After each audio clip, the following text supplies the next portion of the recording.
Hey guys, tonight we slip quietly into the flickering lamplight of a Roman villa, where couches curve around low tables heavy with figs, olives, and questionable seafood.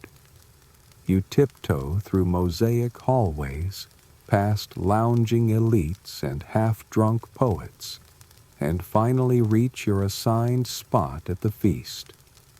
It's late. Your sandals slap against marble a little too loudly. Heads turn. A senator scoffs. Someone tuts into a goblet.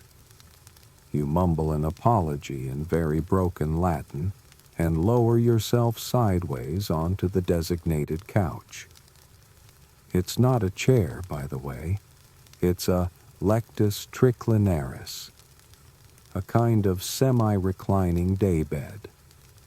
You're expected to lean on one elbow and eat with the other hand while trying not to drop duck liver on your neighbor's toga. It's awkward. Your elbow hurts. You miss chairs. But here in ancient Rome, sitting upright to eat is for children and barbarians.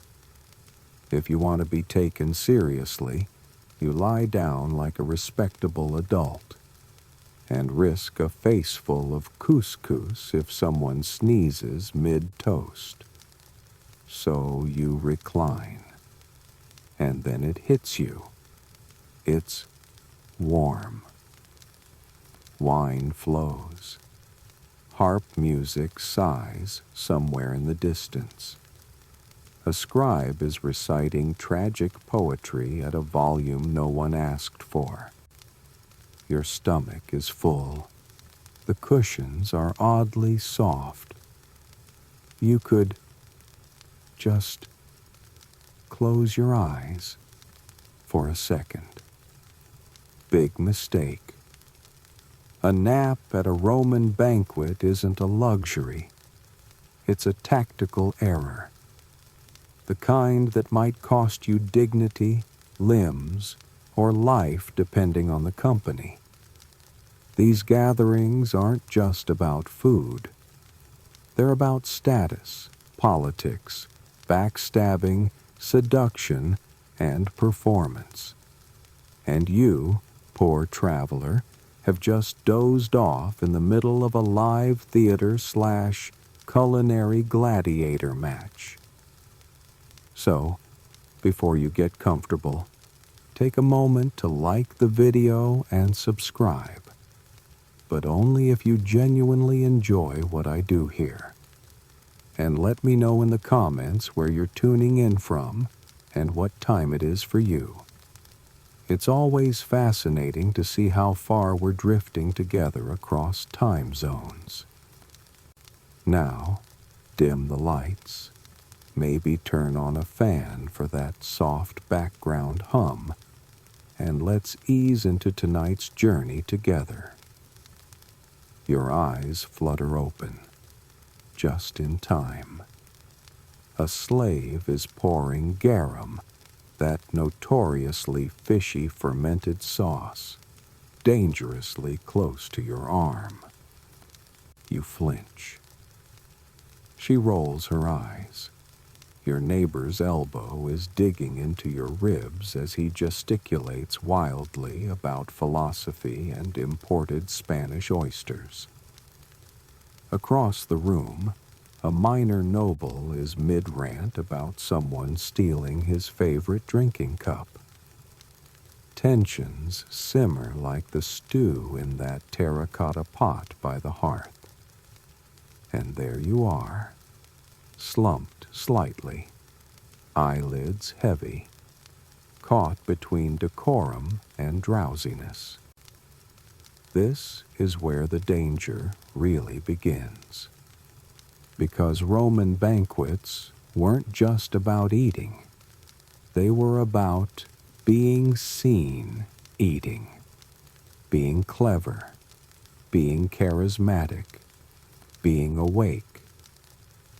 Fall asleep, and you signal one of two things. You're ill, gross, or you're rude, worse. And in a culture obsessed with reputation, either is enough to ruin your week or your career. Take poor Lucius Plotius Gallus, a minor official invited to one of Emperor Claudius's late-night feasts. Legend, or gossip, says he nodded off during a particularly long reading of military dispatches. When he awoke, he found his sandals filled with honey and ants, and his salary mysteriously delayed for clerical reasons for 5 years. Historians still argue whether this account was exaggerated by rivals, but Gallus never got invited back. The risk wasn't always so bureaucratic. Sometimes it was physical. Remember, everyone is reclining, plates are passed at awkward angles, and people are constantly slipping into philosophical rants that can last half a chicken's worth of time. If you snooze, someone will mistake your torso for a platter, or worse, spill a bowl of stewed snails on your tunic. It's not so much an if, but a when. And don't even think about snoring. Loud sleepers were mocked in poetic epigrams that could circulate for years. One particularly cruel verse described a senator's banquet snores as the sound of Vulcan forging nails for Jupiter's sandals. Imagine your most embarrassing nap immortalized in rhyming couplets and shared at every dinner for the next decade. Banquets also attracted jesters, bards, and occasionally bored aristocrats looking for mischief. Fall asleep in front of the wrong crowd, and you might wake up with charcoal eyebrows, your toga sewn to the carpet, or a roasted fig shoved gently up your nostril. Some wealthy hosts even kept pet monkeys trained to interact with guests. One unlucky man, according to Pliny the Elder, awoke mid-banquet to find a small primate removing his wig. Accident? Possibly. Revenge of the gods? Also plausible. Of course, there's always the subtle danger of missing your moment. Roman feasts were tightly choreographed performances. There were pauses for wine recitations, toasts to obscure ancestors, and impromptu debates about Greek morality. If your name was called and you didn't answer, because you were softly drooling into a cushion, you might be mistaken for dead, drunk, or both. Either way, it's a social death sentence. One senator's nephew, unable to stay awake during a 7-course Saturnalia feast, awoke to find he'd been demoted to the children's table until he could prove himself capable of enduring adulthood. Historians still argue whether this tale was fabricated as a moral lesson for lazy aristocrats. But ancient texts are clear about one thing. Banquets were political. And in politics, appearances mattered more than comfort. Your nodding head might be interpreted as disapproval, your slouching body as insult. Sleep, even the briefest blink, had meaning, dangerous meaning. And yet, you can't help it. The drone of the storyteller, the warmth of the torches, the overwhelming scent of honeyed wine and rose petals, It pulls at you like a lullaby sung by a very judgmental Greek tutor. But now you know better. You sit straighter, blink deliberately, and smile as if you've heard every word of that 4-minute pun about Julius Caesar's sandals. You are present. You must be, because this is only the beginning. The first course hasn't even ended yet, and there's so much more to risk in this room than a wine stain or wounded pride. You shift on the lectus, elbow starting to ache, belly starting to grumble. It's only the first course, and already your back's gone stiff. Your feet are falling asleep. Your wine cup was just topped up for the 4th time by a teenager who looks 12 but carries himself with the dead-eyed confidence of someone who's seen too much. You thank him with a weak smile, and he nods as if to say, "Good luck staying vertical." Welcome to reclining dining, a tradition so thoroughly Roman that to do otherwise would mark you as uncivilized, suspect, or suspiciously sober. You're trying to find a position that doesn't make your shoulder cramp when your neighbor, a wiry man with bad breath and excellent posture, leans in to help. "Lie on your left side," he whispers. "Aids digestion. Also protects the liver, or spleen, one of the wet organs." You nod solemnly, as if that made any medical sense. This was serious business in Rome. Reclining while eating, called accubatio, was considered the hallmark of cultured dining. Men reclined with abandon. Elite women sometimes joined in, though more conservative voices in the Senate wagged fingers about female spines touching cushions. Children? Slaves? Upright only, thank you. Chairs were for people without property or poetry. There were actual rules to reclining, specific angles, elbow positions, proper lean depth. Reclining too far meant you were trying to nap. Not far enough, and you looked like an awkward tourist. There's even a famous sculpture of a man reclining just so, one hand outstretched with a fig, his other supporting his torso like a bored sphinx. Historians still argue whether this was meant as an ideal or satire. Of course, this whole system came with risks. For one thing, gravity doesn't help when you're lying sideways trying to spoon oysters into your mouth. There's no dignified way to miss. You either dribble it down your chin or hurl it into the lap of the former consul across the table. And when you do succeed, you've still got crumbs on your collarbone, sauce in your beard. You once saw a man fall asleep mid-course and wake up with lentils inside his sandal. You're not even surprised anymore.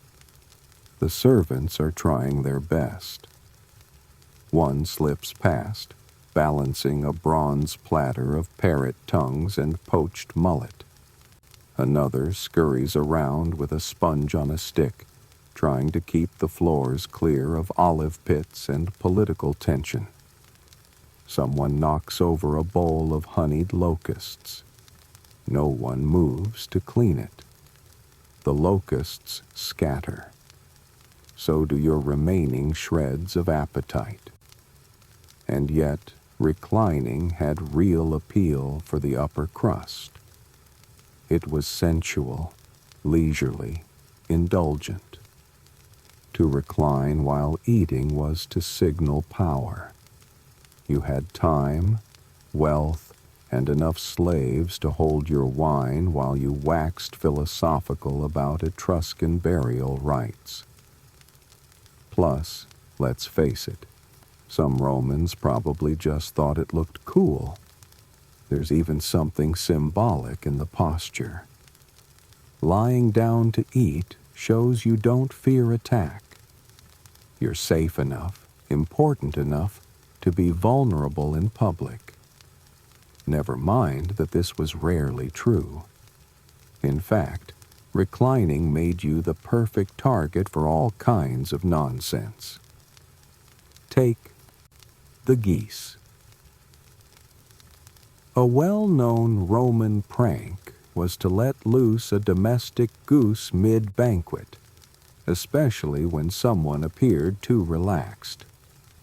Geese, in case you didn't know, are loud, fast, and full of very pointy opinions.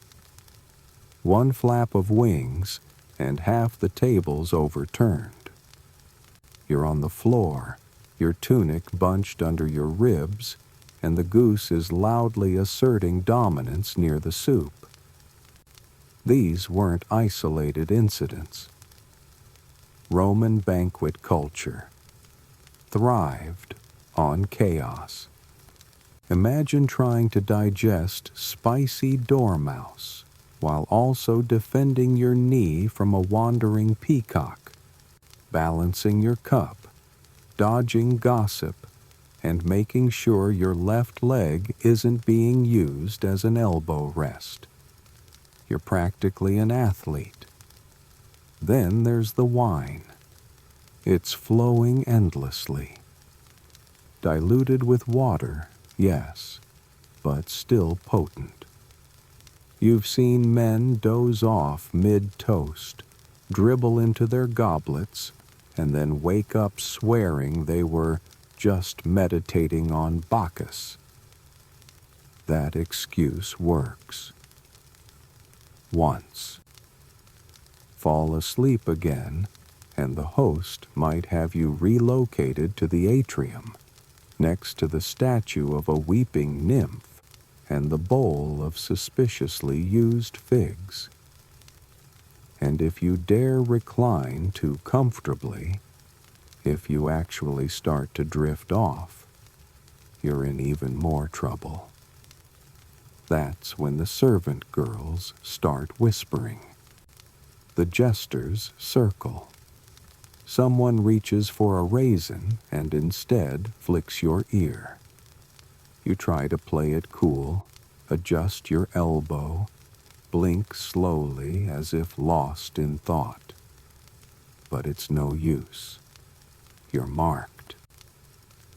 From the corner of the room, an old senator with bushy eyebrows is watching you like a hawk, waiting to see if you'll droop again. It's a game now. You versus your own eyelids. Loser gets recited about later in iambic pentameter. But the worst part, reclining, makes it easier to fall asleep. You're on a couch. There's music. The torches flicker hypnotically. The air smells like cinnamon and roast lamb. The conversations around you have dulled into one long hum of Latin syllables and scandal. It's like ASMR for the elite.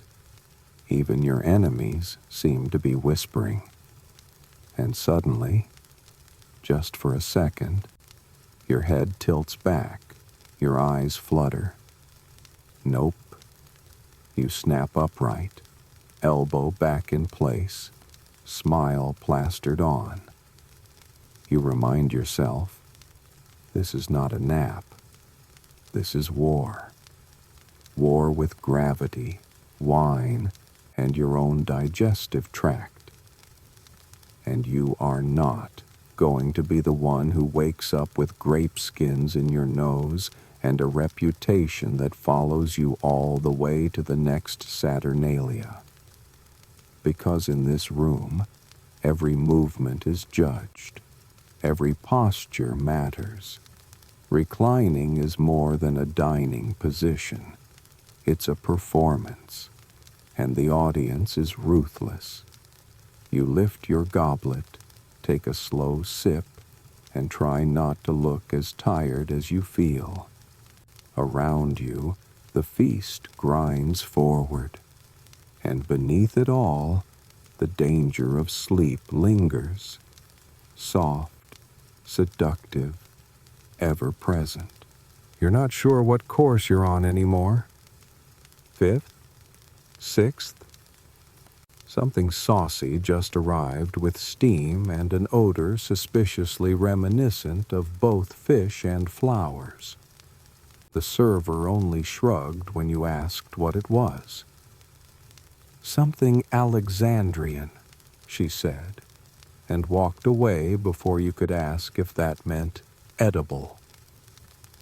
You're still trying to recline gracefully when the man across from you casually reaches for a feather.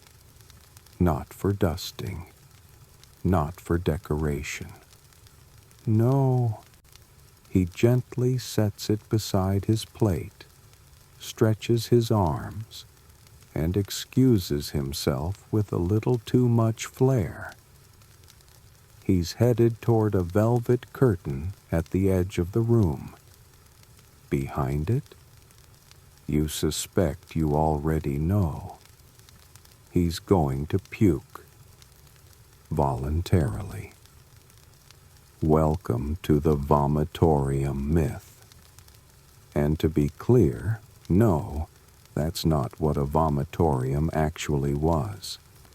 Contrary to popular belief, vomitoria were architectural features, entryways that allowed large crowds to spew into amphitheaters efficiently.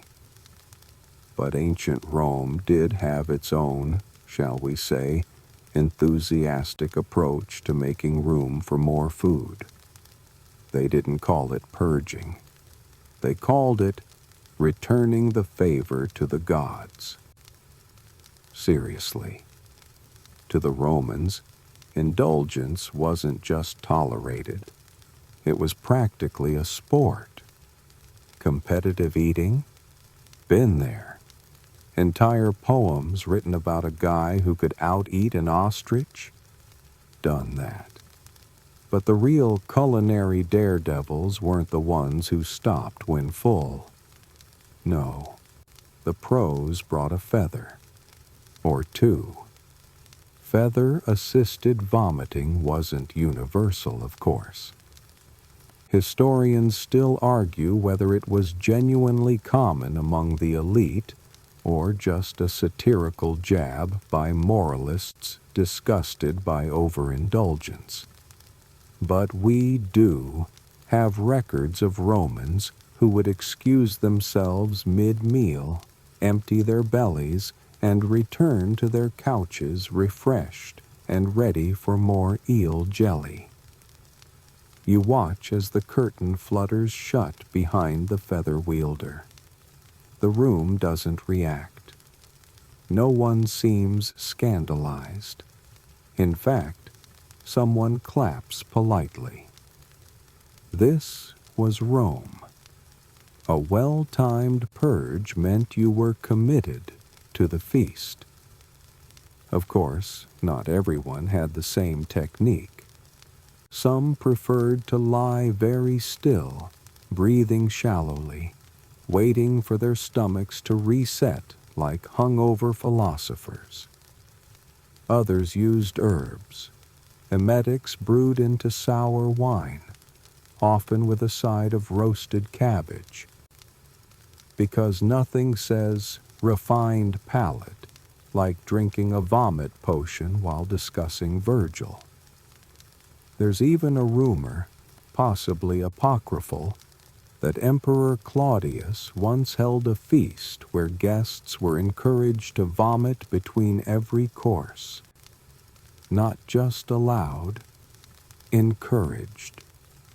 The goal? Taste everything, appreciate everything, and leave nothing uneaten. The poets hated this.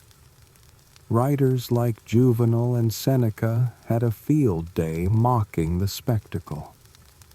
They described scenes of guests gorging until their faces turned purple, only to disappear behind a curtain and return with the glow of the freshly evacuated. One satirist compared it to a kind of culinary resurrection. "He was dead," he wrote, "and now he's back, and asking for more oysters." But was it real? Again, historians debate it. Some say these were rare extremes. Others believe that among certain circles, particularly during massive public banquets, it wasn't unheard of. And when your host was someone like Caligula, all bets were off. Sleep, restraint, and dignity were strictly optional. You shift uncomfortably as your own stomach gurgles ominously. You've had what? Flamingo meat, pickled radishes, a sweetbread stuffed with songbird tongues, and a wine-poached sea cucumber. You don't even know what a sea cucumber is. You just smiled and chewed and hoped it wasn't alive. But now you see the danger clearly. The temptation to nap after so much food is real. But the greater danger? Not making room for what's next. You glance down the line. Another server is approaching with a gold-plated tray. On it, something jiggly, something still moving. You take a deep breath. You notice something else. The curtain is busy. There's a line. No one says a word. A senator taps his foot. A poet hums quietly. A teenage boy re-emerges from the curtain, burps delicately, and heads straight for the dates stuffed with pine nuts. You realize with a mix of horror and admiration. These people have trained for this. And what happens if you don't participate? If you simply admit you're full, well, for one thing, the host might be insulted. Turning down food in Rome was political, dangerous even. An emperor once executed a guest who refused a dish, not for the refusal itself, but for the implied disrespect. "Do I not feed you as well as your ancestors?" he'd asked. The guest never answered. More often, though, refusal just meant social death. An elite Roman banquet was where alliances were built and enemies watched. If you skipped a dish, whispered questions would spread. Were you sick, weak, afflicted with some unclean philosophy that discouraged gluttony? Stoics were already on thin ice. You didn't want to be mistaken for one of them. So you do what any terrified, half-drunk banquet guest would do. You lean forward. You accept the jiggling thing. You eat. And you pray to Bacchus and Apollo, and maybe Mercury, just in case, that your stomach holds. Meanwhile, across the room, someone has taken it too far. A burly man in a silk toga is groaning softly. He clutches his side. Then, suddenly, he lurches upright, knocking over 3 cups and a candelabrum. His neighbor leaps backward. Someone screams. Two musicians stop mid-flute note. The burly man staggers, then vanishes behind the curtain. The music resumes. Someone laughs. The man's cup is quietly refilled. And just like that, the moment passes. The feast continues. Another course arrives, this one featuring spiced goat in honey glaze. You take a bite. It's actually good. You exhale. Maybe you'll survive this night after all. But the risk remains. Because for every dish you swallow, every cup you raise, every breath you take while trying not to fall asleep, the danger grows. Not just from your own body, but from the people around you. Watching, waiting, judging. You rub your eyes. Someone across the room is definitely asleep. His head rests against a cushion. A dog is licking crumbs off his tunic. No one moves to wake him. You won't be him. Not tonight. The floor is gleaming, too gleaming. You shift your weight, elbow aching again, and reach for your cup, only to slip ever so slightly on the polished edge of your couch. Your foot kicks out. A cushion slides. And before you know it, your leg is halfway off the lectus, and you're gripping the side like a panicked lizard on marble. Across the table, someone snorts wine through their nose. This, you realize, is the second great danger of Roman banquets. Slaves, spices, and slippery floors. You might expect grandeur and precision at a feast like this, and it's there, in theory. The mosaics are ornate. The lighting is flattering. The food is absurd. But behind the glamour is a barely controlled storm of moving parts and human exhaustion. And most of those parts are enslaved. They dart between tables, balancing silver platters, restocking wine jugs, whispering seating instructions, and attempting not to be noticed unless something goes wrong. At which point they are very noticed. The floors, for instance, are a death trap. They've been slicked down with perfumed oil and then buffed to mirror shine, because a shiny floor says wealth. A servant polishing with beeswax this morning probably slipped 6 times, but no one cares. The result is what matters. The illusion of effortless opulence. Even if it means the occasional broken nose from a tumbler who stepped too boldly in leather sandals. One slave passes by, bent under a brass dish of boiled ox tongue. Another whispers a joke into the host's ear, more political than funny. A third carries a flaming pig's head like it's just another Tuesday. You don't envy them. Every step they take is a risk. Too fast, and they spill. Too slow, and they're accused of laziness. A wrong turn, and they trip over a noble's foot and end up whipped, or worse.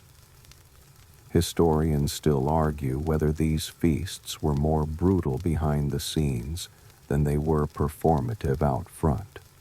But one thing's clear. Nobody working these rooms got to sit down. And the spices. Oh, the spices. You sneeze. Again. The table reeks of cinnamon, cumin, and something eye-wateringly like rotten dill. Roman cooks were obsessed with flavor layering. They wanted everything to be rich, pungent, and unlike anything you'd find in nature.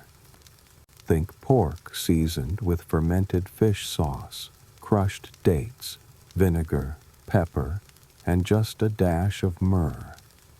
Even the bread has flair, crusted with poppy seeds, baked with pine resin, and occasionally dyed purple for fun. Your nose is overwhelmed. Your eyes sting. A nearby guest wipes at his face with the sleeve of his tunic and mutters something about spiced disaster. A servant glides past, and you catch a whiff of his armpit. Basil and terror. Of course, nothing stays neat. The tables are low, the plates are everywhere, and thanks to the endless procession of courses, no one really eats in any order. There's grease on the floor, grape skins ground underfoot, and half a melon bouncing from couch to couch like a drunken discus. The result is chaos. Controlled, expensive, beautifully dressed chaos. And into this steps the wine boy. He's young, too young.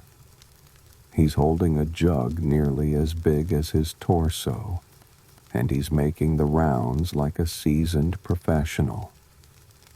You try to refuse, just a polite hand wave, but he misinterprets it as, yes, fill me until I float, and now your cup is spilling onto your robe. He doesn't apologize, just bows and moves on. You dab at yourself with a napkin. It's rough linen, embroidered with the host's family emblem. A lion riding a dolphin. You don't have time to unpack that. Your hand is now sticky, possibly from honey, possibly from sweat, possibly from both. Meanwhile, someone drops an entire tray of fig-stuffed sausages. It hits the floor with a wet thud, and the room goes silent.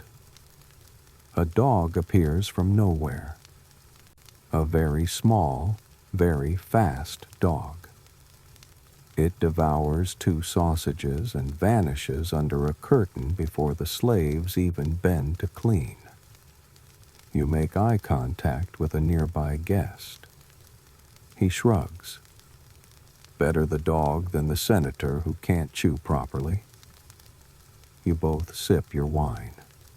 And then, of course, there's the matter of fire. Most Roman banquets were lit with torches or oil lamps, gorgeous for ambiance, but a nightmare when combined with flammable robes, hot platters, and that one tipsy uncle who insists on gesturing wildly with a meat skewer. One flick of his arm, and a curtain could be in flames. You once heard about a feast in Pompeii where a torchbearer tripped and set the dessert table alight. The guests thought it was performance art until the flan melted and someone screamed. The city might have been buried in ash later, but the banquet nearly went up in smoke before Vesuvius ever made an appearance. There's even a theory that Emperor Elagabalus once encouraged small fires during feasts just to watch how the guests reacted. Historians still argue whether that's true or another smear from the scroll-wielding moralists. But knowing what you now know about Roman elite entertainment, it's not hard to believe. Back in the present, a new dish arrives: peacock brains with saffron. It's served in a hollowed-out loaf of bread shaped like a chariot. The woman beside you claps politely. You try not to cry, and then your cushion shifts. You look down. A servant is crawling beneath the table, collecting dropped items. He mumbles an apology and disappears again. For a moment, you wonder how many people are under this banquet right now, sweeping, restocking, ducking under couches like ghosts in an ancient culinary opera. Your eyes wander to a man across the room. He's reclined a bit too comfortably, hand resting on his stomach, gaze heavy-lidded. You think he's asleep. You hope he's asleep, because the alternative is far messier. You stare at your plate. It's beautiful, in the same way a jewel-encrusted scorpion might be beautiful, glittering, dangerous, and not meant to be ingested. What's on it? Something pinkish, definitely meat, possibly bird, probably once alive, and now it's staring back at you. The eye is still in it. Welcome to the fifth hazard of the Roman banquet. The food that fights back. You expected weirdness. Everyone talks about Roman decadence. But you were not emotionally prepared for what appears to be a stuffed dormouse reclining on a lettuce chaise lounge, nor for the fact that the cook took the time to pose it so seductively. Roman cuisine was anything but boring. It wasn't just about taste. It was spectacle. Wealthy hosts competed to shock their guests with variety, extravagance, and the occasional edible threat. If a dish didn't raise eyebrows or stomach acid, it wasn't worth serving. That meat on your plate could be flamingo tongue, a known delicacy in elite Roman circles, prized not for flavor. Historians say it was chewy and vaguely metallic, but for rarity. The flamingo had to be sourced, the tongue extracted, the dish assembled and flamboyantly presented. All so you could say, with a straight face, that you had the tongue of elegance upon your own. Then there's stuffed sow's womb, boiled, sliced, and filled with delicacies like pine nuts, honeyed liver, and the occasional egg. Yes, it's exactly what it sounds like. And no, you don't get to decline it politely. You either eat or invent a lie about being struck down by sacred omens. You fork at the food gently. It jiggles, possibly breathes. A servant glides past with what looks like jellyfish, the kind that might still be legally protected in modern aquariums. Here, it's lunch, sliced thin, pickled in vinegar, and floating in saffron syrup. You think about sea creatures, then decide not to think at all. Even common items came dressed in oddity. Peas sweetened with honey, oysters paired with strawberries, lamb cooked in milk, fish baked inside geese, and pastry crusts dyed with crushed beetle shells for that dazzling Tyrian purple pop.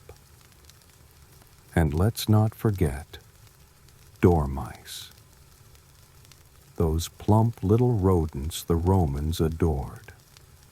Not street rats, mind you, but lovingly raised, fattened on acorns, and tucked into clay jars to snooze their way into tenderness. They were rolled in poppy seeds and honey, then roasted or stuffed with herbs. What you're looking at now might very well be one of them. A delicacy, they say. A moral crisis, you think. You bite, slowly. And hey, it's not bad. Kind of like chicken. If chicken were buttery and slightly guilty. A man across from you leans over. "Good one, isn't it?" he says.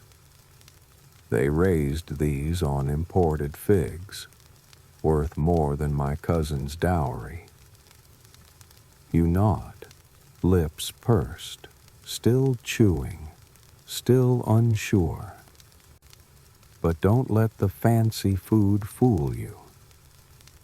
Banquets weren't just displays of wealth.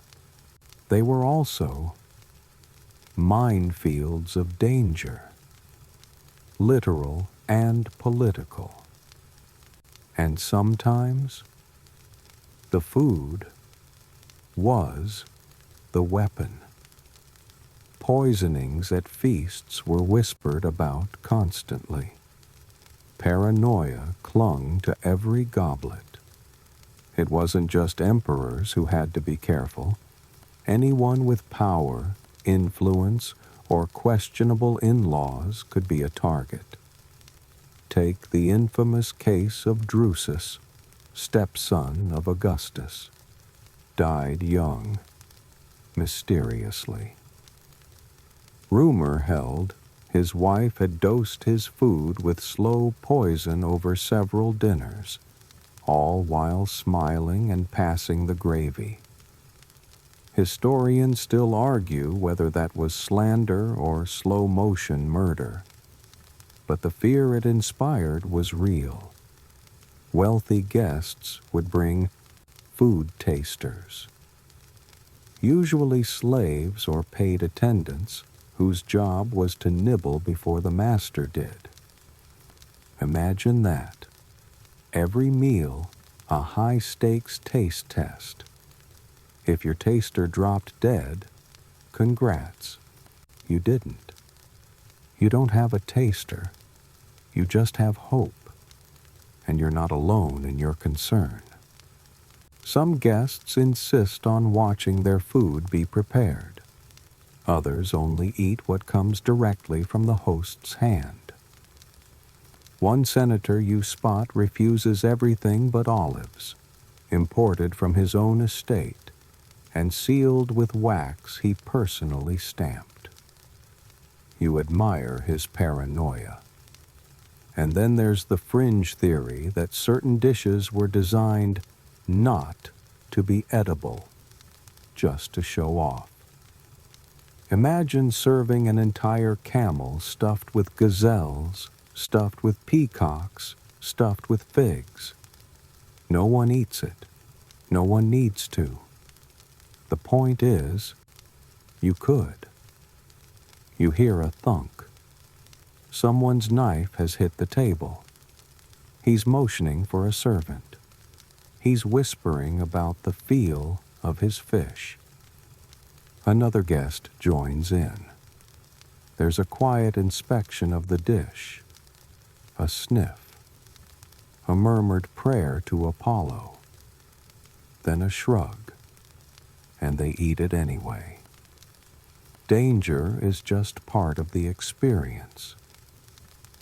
You look down at your next course. It's a quail, or maybe a lark. It's wearing what appears to be a tiny pastry hat. And yet, there's something deeply human about all this. Strip away the extravagance and you're left with people trying to impress each other with dinner.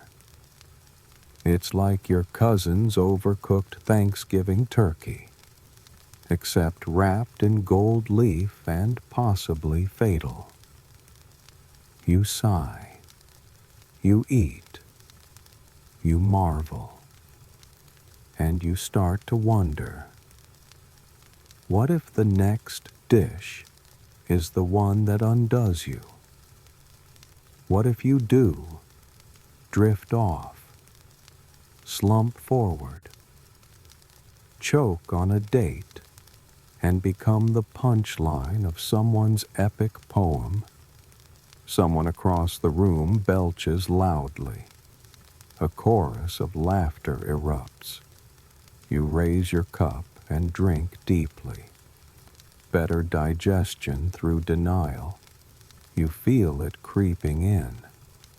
That slow, dreamy fog between courses. The kind that wraps around your shoulders like a velvet cloak. Your stomach is full. Your limbs are heavy. And the lighting is just dim enough to lull you into false security. You lean ever so slightly into your cushion and exhale. Maybe just a moment of rest. Then someone shouts across the room. You call that a satire? I've read grocery lists more cutting. A goblet slams against the table. Not yours. Not yet. Welcome to the sixth invisible hazard of the Roman banquet. Gossip, gladiators, and gluttony-fueled rage. This is not just a dinner. This is a bloodless battlefield.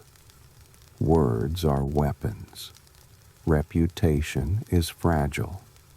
And between the wild courses and increasingly wild wine, the air starts to shimmer with the energy of impending insult. You're stuck between two loud talkers. The man to your left is a merchant who claims to have single-handedly revived the garum trade with Lusitania. The woman to your right is a senator's wife who once petitioned the gods when her neighbor's rooster crowed before dawn. Neither listens to the other. Both talk through you. You learn far too much about provincial fish sauce tariffs and poultry curses. The conversation is not polite, not in the modern sense. Roman banter at banquets was brutal. Jokes were sharpened like daggers, aimed straight at your family, your fashion choices, or your interpretation of Virgil. Someone near the fountain snorts at a minor poet's use of the wrong dative case.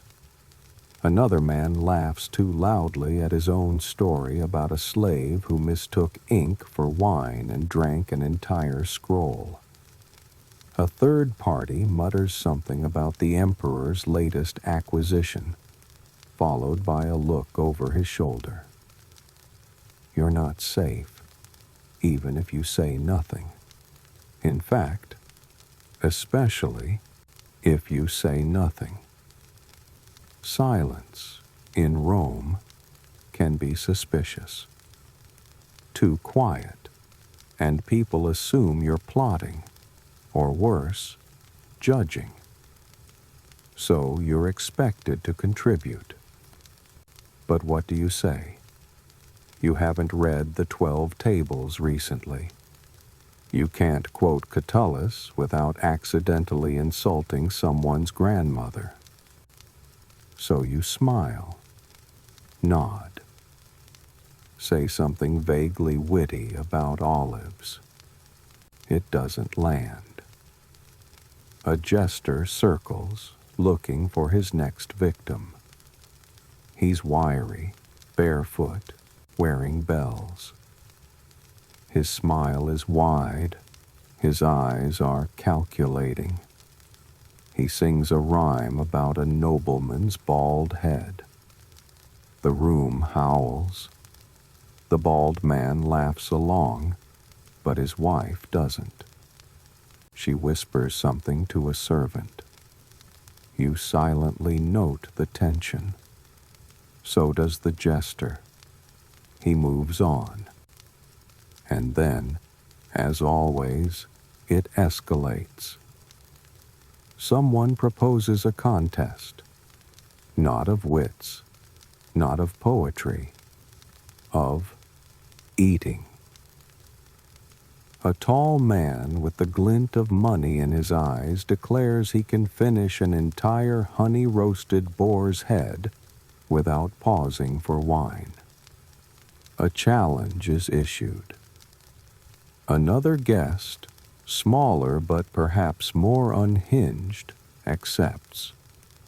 The slaves bring it out, glorious, steaming, glazed with herbs and menace. Everyone gathers. The rules are vague. The cheering is loud. You try not to get involved. But the crowd swells, feet slip on the oily floor, and suddenly you're shoulder to shoulder with a man whose toga smells like eel brine and anxiety. One competitor starts strong, too strong. By the third bite, his face is the color of uncured marble. By the fifth, he's clutching his throat. Someone gasps. Someone else says, he's fine. The room falls still.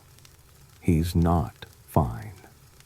But he raises a hand, belches triumphantly, and takes another bite. You exhale. The game continues. And you feel even sleepier. The rising heat, the food fog, the monotony of laughter and burping and passive-aggressive rhyming. You jerk awake. Did you nod off? A woman across the room catches your eye, raises a brow, smirks. You fake a cough and reach for more wine. But here's the twist. Some of these guests want you to sleep, not because they care for your health, but because a napping guest is a vulnerable one. Sleep through a toast? You might miss your name being dropped or dragged.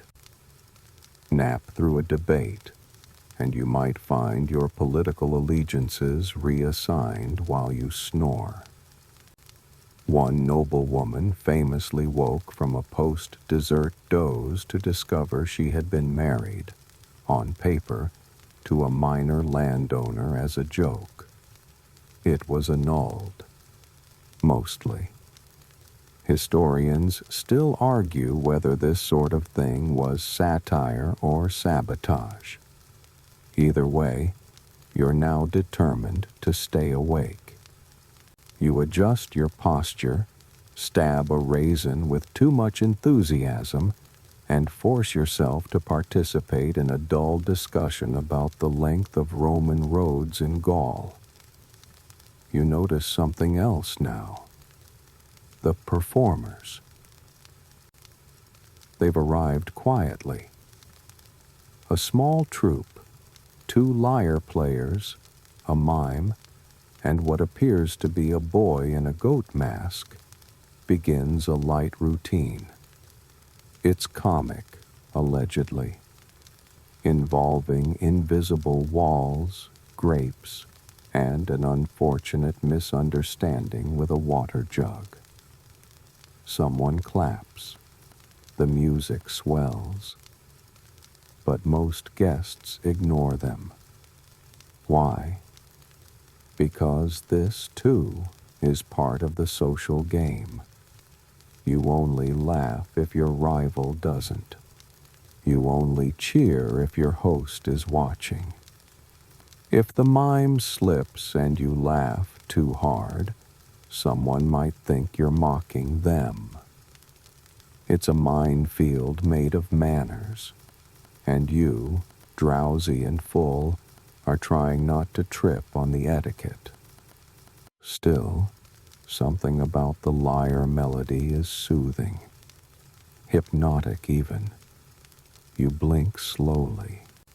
Let the strings draw you in. You feel yourself drift just for a "Wake up!" the host shouts at a guest slumped in the corner. The room freezes. The poor man jolts upright, mouth full of grape skins, eyes wide. He bows, mumbles an apology. The host laughs. "No offense taken," he says, too loudly. Everyone laughs. The tension dissolves.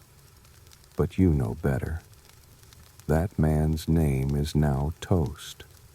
He'll be the punchline at the next feast, possibly forever. In fact, the mime is already mimicking a dramatic snore from across the room. You take a deep breath. You chew slowly. You keep your eyes open. No naps. Not yet. A hush falls. The wine has slowed, temporarily. The music dims to a lazy hum. Somewhere behind the pillars, a dog sighs. You take a cautious sip of watered-down Falernian and dare to hope that maybe, just maybe, things are winding down. They're not. The jester is gone. In his place steps a mime, barefoot and gaunt, eyes ringed in charcoal, face painted pale. He carries nothing, no props, no mask, just silence and the unnerving confidence of a man who knows the room can't stop him. He makes a show of tripping over an invisible step, which earns a few chuckles. He bows. The laughs are polite, practiced, and perfectly calculated to not offend the host. Then, slowly, he walks toward you. This is how it begins. Tonight's performance is not for your entertainment. It is for your humiliation. Roman banquet entertainment walks a thin line between play and punishment, especially if you're dozing off. You weren't asleep. You swear you weren't. But you might have blinked too long. And now, this skinny specter of a man is mimicking your posture, drooping against an imaginary couch, fluttering his eyelids in exaggerated exhaustion. The room begins to chuckle. You laugh too, nervously. The mime continues, pretending to snore, loudly. A few guests clap. Someone starts a slow chant. Dormians. Sleeper. You're the joke now. And once the performance targets you, there's only one way out. Participation. So you join in. You stretch dramatically, yawn like a cartoon lion, and wave off the mime as if to say, "You got me." He bows low, pirouettes, and slinks toward his next victim. Applause. But the message is clear. Nap at your own risk. And it's not just mimes. Banquets boasted all manner of entertainers, acrobats, dancers, musicians, singers, and poets. Some paid professionals, others unfortunate family members with a lute and no shame. You once watched a man juggle 6 knives while reciting Homer's Iliad backward, not because he wanted to, but because he lost a bet during the soup course. And if the entertainment didn't amuse, it could quickly turn hostile. Take the story of Publius alias Stolo, an otherwise unremarkable minor noble who dozed during a performance. The poet performing at the time, offended by the snub, composed a revenge epic on the spot. 20 lines of aggressively rhymed slander involving Stolo, a goat, and a misunderstanding about tunics. The room roared. Stolo didn't.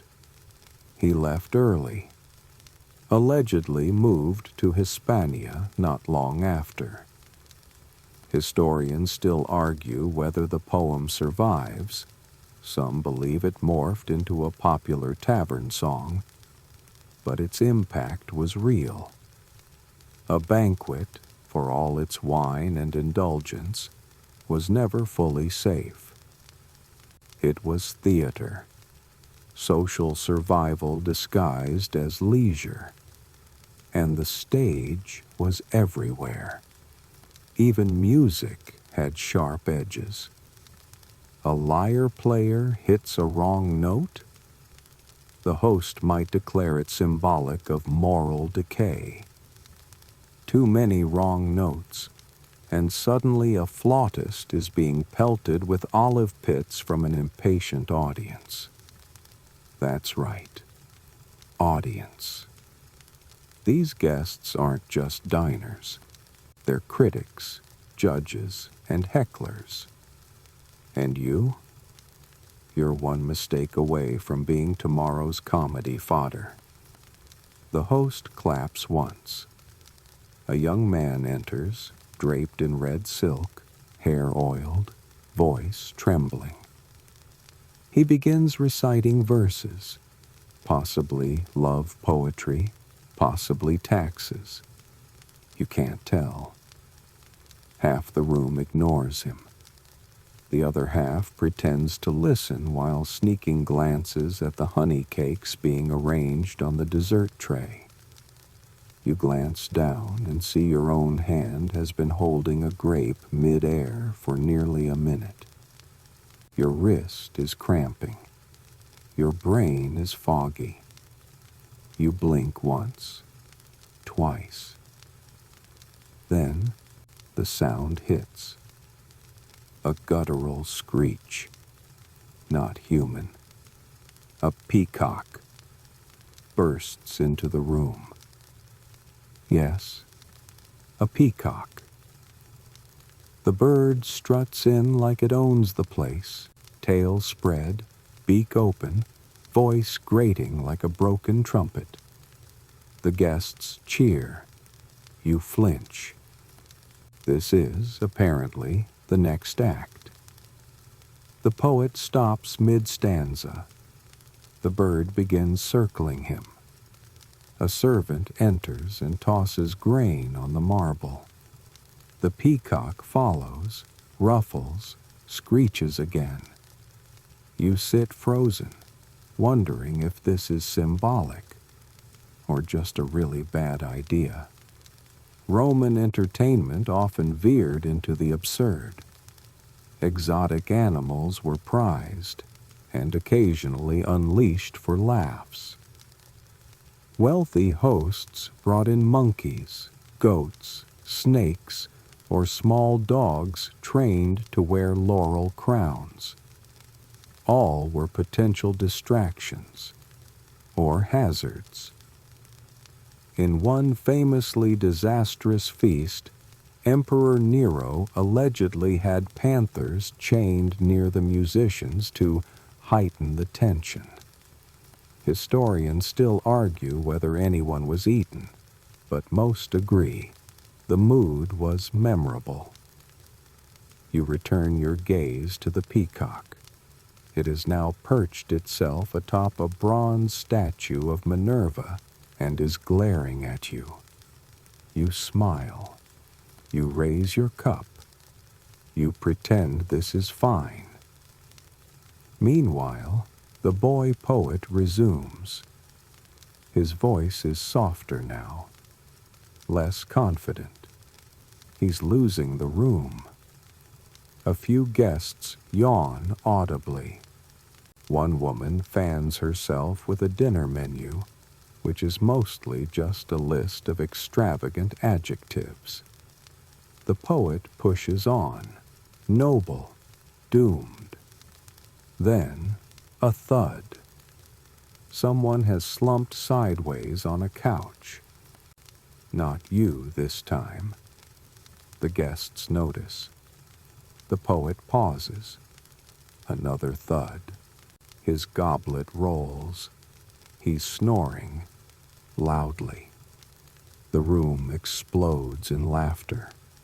A servant rushes to check on him. The host raises a hand. He lives, she says grandly, but not with dignity. You applaud.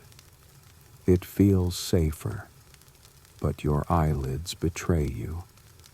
They flutter again and again, because for all its color and chaos, the Roman banquet wears you down. The endless courses, the sharp conversation, the peacocks, the mime attacks, the threat of public poetry. It all builds.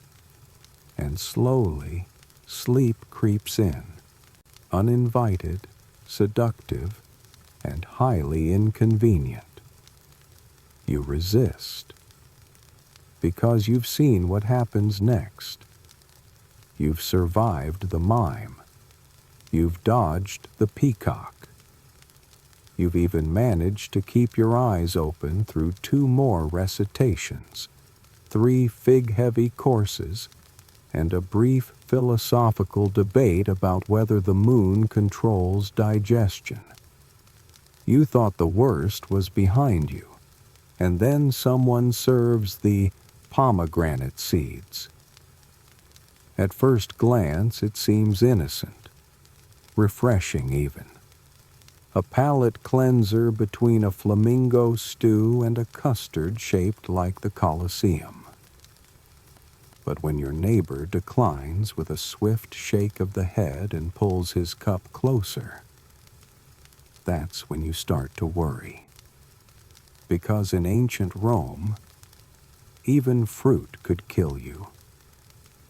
This is Section 8. Poison in the pomegranate seeds. A whispered name drifts through the room.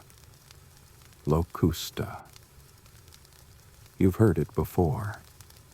She was Rome's most famous and infamous poisoner, a chemist of death, employed by Nero himself. Her poisons were allegedly so precise, so elegant, that she could adjust the time of death by mere minutes. A little powdered mushroom in the fig jam, and your political rival might slump to the floor just as the dessert poem began. No one dares mention her too loudly. But her legacy lingers over every banquet, especially the ones that matter. And this banquet, it's starting to feel a bit pointed. You glance again at the pomegranate dish. Its bright seeds glisten under the torchlight, crimson jewels in a bronze bowl. A servant offers you a spoon. You smile, decline. He doesn't insist, just blinks slowly and drifts away. So it begins. You've now entered the paranoid hour of the Roman feast, when bellies are full, tempers are short, and politics begin to seep into the wine. Friends become rivals, rivals become enemies, and enemies sometimes become quiet. Across the room, a guest coughs violently. Everyone freezes. He waves a hand. "Went down the wrong way," he says with a strained laugh. Still, his plate is quietly removed, replaced. The room exhales. It's not that poisonings were frequent, but they were feared. And the more ambitious your host, the more dangerous your seat. Banquets were prime opportunities for assassination, crowded, dimly lit, and overflowing with opportunities to mask malice behind garnish. Historians still argue whether Emperor Claudius was truly murdered at a banquet. Some say his wife Agrippina fed him a poisoned mushroom disguised as a delicacy. Others insist it was a slow, creeping toxin administered over weeks. Either way, he didn't survive the entree. Even lower-level nobility weren't safe. A praetor named Marcellus supposedly choked on a fig tart soaked in suspicious syrup. His rivals toasted his health even as he turned purple. Irony or timing? We'll never know. Back at your table, the host is smiling too broadly. She raises her goblet and announces, "To the glory of old Rome and the continued health of all her sons." She locks eyes with a balding guest across the room. He nods cautiously. The servants begin refilling cups. You grip yours like a lifeline. In some banquets, guests hired tasters, not just for food, but for wine. They'd sip, wait a few moments, and if still standing, nod their approval. You do not have such a luxury. You just swirl your cup like you know what you're doing.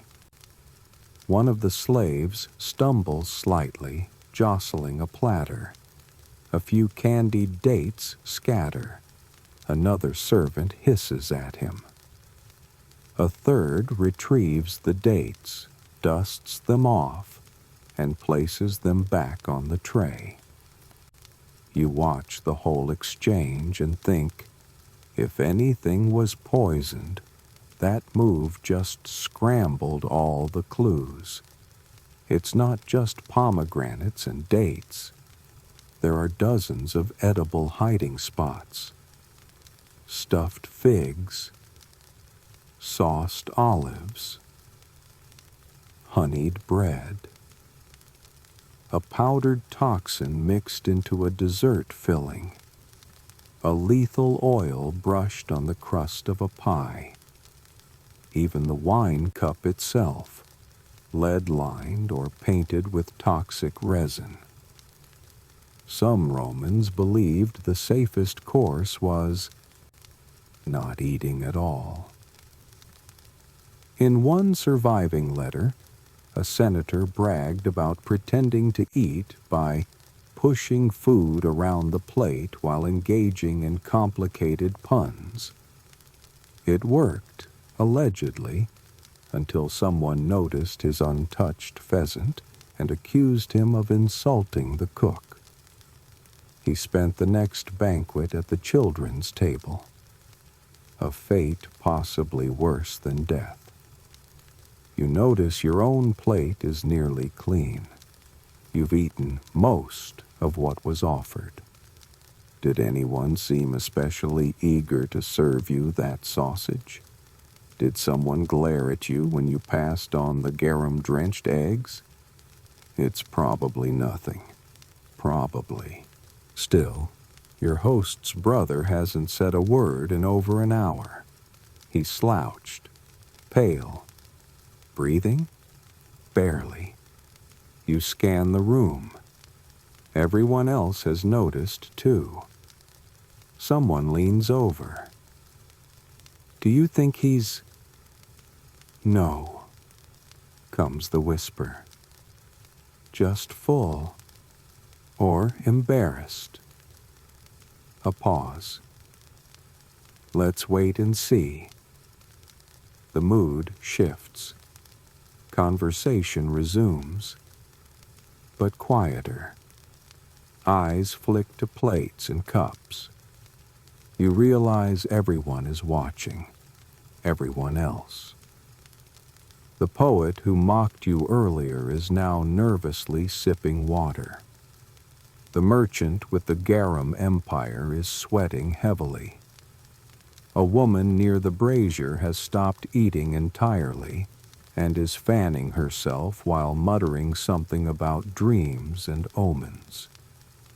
You begin to wonder, is this the real reason Roman banquets discouraged sleep? Not just because it was rude, but because if you fell asleep at a banquet, how would anyone know if you were just tired or suddenly, permanently quiet? Because here's the thing, even a subtle poison might look like dozing. And if you're slumped over, unresponsive and drooling slightly onto your toga, no one's going to assume tired. They're going to assume you were key targeted. And that means the host has a situation. Not a murder mystery. Rome doesn't work that way. No, it means someone in this room made a move. And in Rome, every move invites a counter. So you sit up straighter. You push your plate gently away, and you keep both eyes open. Because if the pomegranate wasn't meant for you, the next course might be. You're still alive, which, at this point, feels like an accomplishment. The poison panic has settled into a kind of uneasy rhythm. People are laughing again, but the laughter is sharp, brittle, a little too loud. The wine flows freely, but more guests are inspecting their goblets before sipping.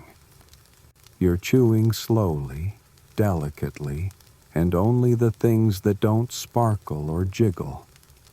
And then the ceiling creaks. It's subtle at first, a light tap, a shuffling noise, like fabric dragging over plaster. You glance up, and just in time. Because this, my sleepy survivor, is the moment you learn the most ridiculous, bizarre danger of all. That time, the ceiling attacked. No, seriously. Banquet disasters weren't always political or poisonous. Sometimes, they were architectural. Tonight's villa has a coffered ceiling, wooden panels inset with floral carvings and gilt accents. Beautiful, yes. Safe? Questionable. Especially when it starts to open. You blink, thinking it's your imagination. But no, something's shifting above. The host claps. A servant pulls a cord. And then Roses. Thousands of petals rain down like pink snow. They swirl across the room, fall into goblets, tangle in hair, and scatter across plates. It's dazzling, magical. Everyone claps, except the older man beside you, who immediately shields his wine with both hands.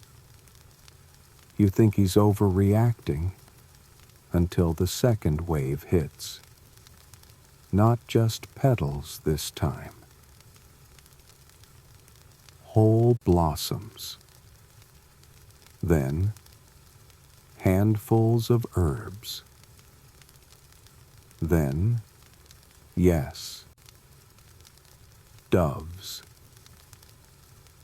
The ceiling has fully opened, and slaves hidden above are dumping offerings through the slats.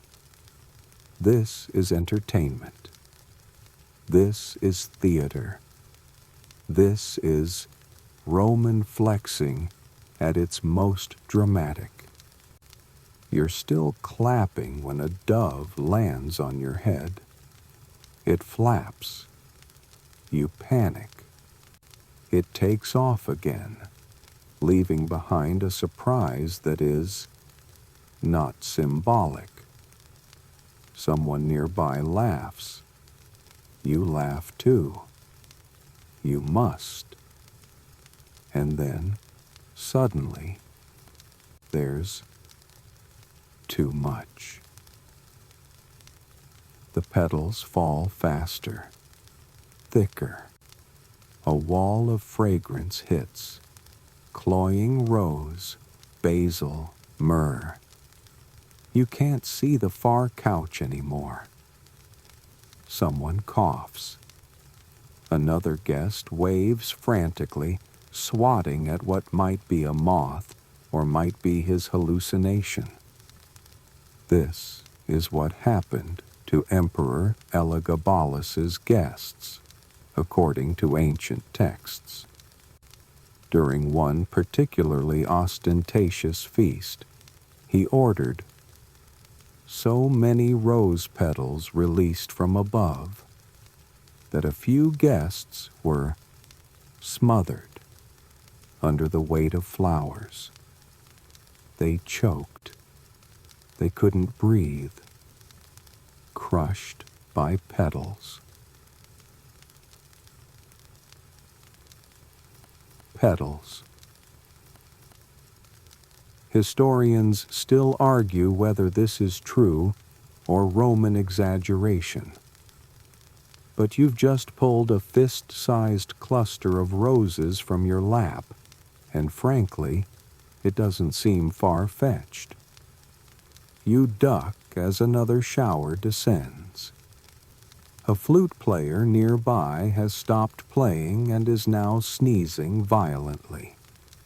A servant attempts to shoo the doves with a broom. One refuses to move. And now comes the thaw.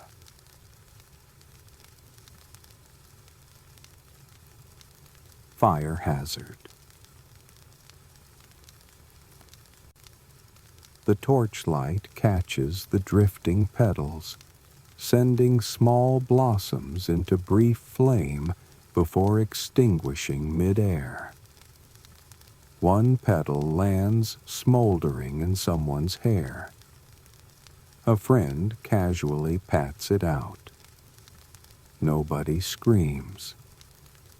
This is just normal.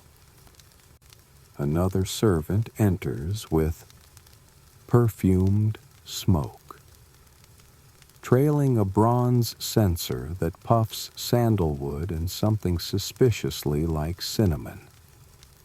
You're not sure if the aim is to enhance the mood or distract from the dove droppings. Either way, it's working. But between the wah, smoke, the ah, scent,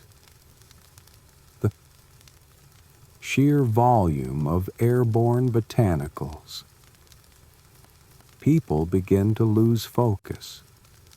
You see it in their eyes, glossy, half-lidded, tired. The man 2 couches over leans too far to reach for a date and just stays there. Is he asleep? Is he? A servant nudges him. He stirs. Phew. Just a micro nap. Still, people are struggling. Another servant tries to balance a tray of honeyed sparrows while wading through knee-deep rose drifts. The petals are slick. He stumbles. The tray flips. The sparrows arc through the air like tragic birds in a myth. A few hit the mosaic with dull, syrupy splats. Someone applauds. You can't tell if they're impressed or hallucinating. You shake your head, blink hard. A dove flutters too close, and you swat it reflexively, nearly elbowing your neighbor. He blinks, confused. Are the stars falling? He asks. You're not sure how to answer that. What's worse is that this is still better than what happened at other feasts.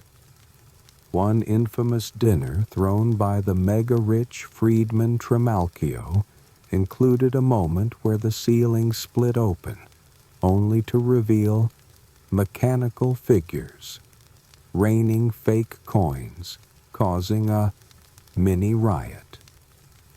Guests scrambled, punched, climbed over each other to grab the counterfeit currency.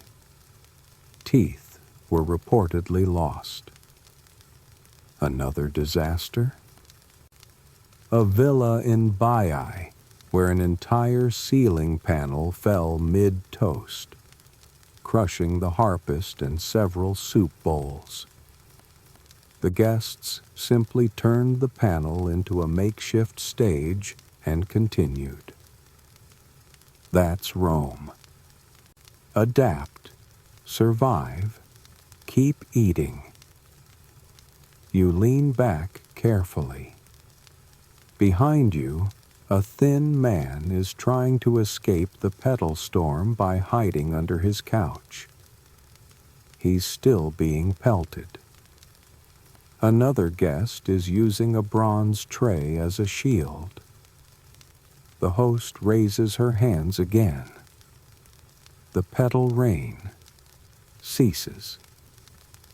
Silence. Then a burst of polite applause. She smiles, waves modestly, and sits down again. The doves retreat, or maybe flee, and the air begins to clear. You exhale. Carefully brush petals from your lap. Someone hands you a damp cloth scented with violets. You press it to your forehead. You are sweating. The next course is arriving. Something with quail eggs and sugared beets. But no one's moving. The crowd is still catching its breath. And you? You're dangerously close to slumping sideways again. The couch is warm. Your limbs are jelly. Your head starts to loll. And then a cymbal crashes. You sit bolt upright. A new performer steps forward, announcing a dance interpretation of Cato the Elder's economic reforms. Of course, naturally, no sleep for you. Not yet. You've officially lost track of time. It could be midnight, or dawn, or still somehow the second course. Your wine has been refilled so often you're starting to think the servant is training for a marathon. You haven't seen a normal vegetable in hours. And now, as the dancers spin to depict agrarian tax pressure under the Republic, you are handed your next challenge. A roasted peacock. Whole. Feathered. Staring. Its neck curves elegantly, its eyes glassy, and its beak open just enough to seem like it's about to whisper tax advice. The skin is lacquered, the tail a fan of edible gold. It's beautiful. It's horrifying. And it's looking directly at you. Welcome to Section 10. Eels, Eyes, and Etiquette.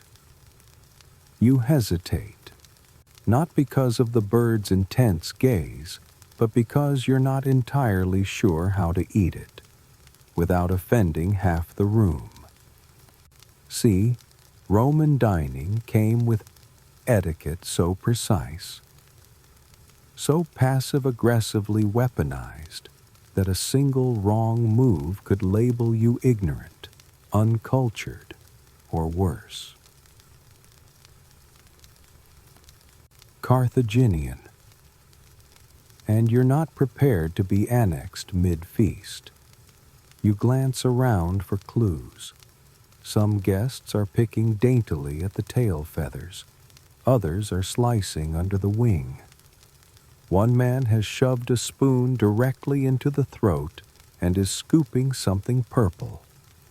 That might be correct, or it might be an act of war. Historians still argue. What was proper banquet etiquette, since it varied wildly by century, class, and how drunk the host was? But we do know that Romans had fierce opinions on manners, particularly when food and status mixed.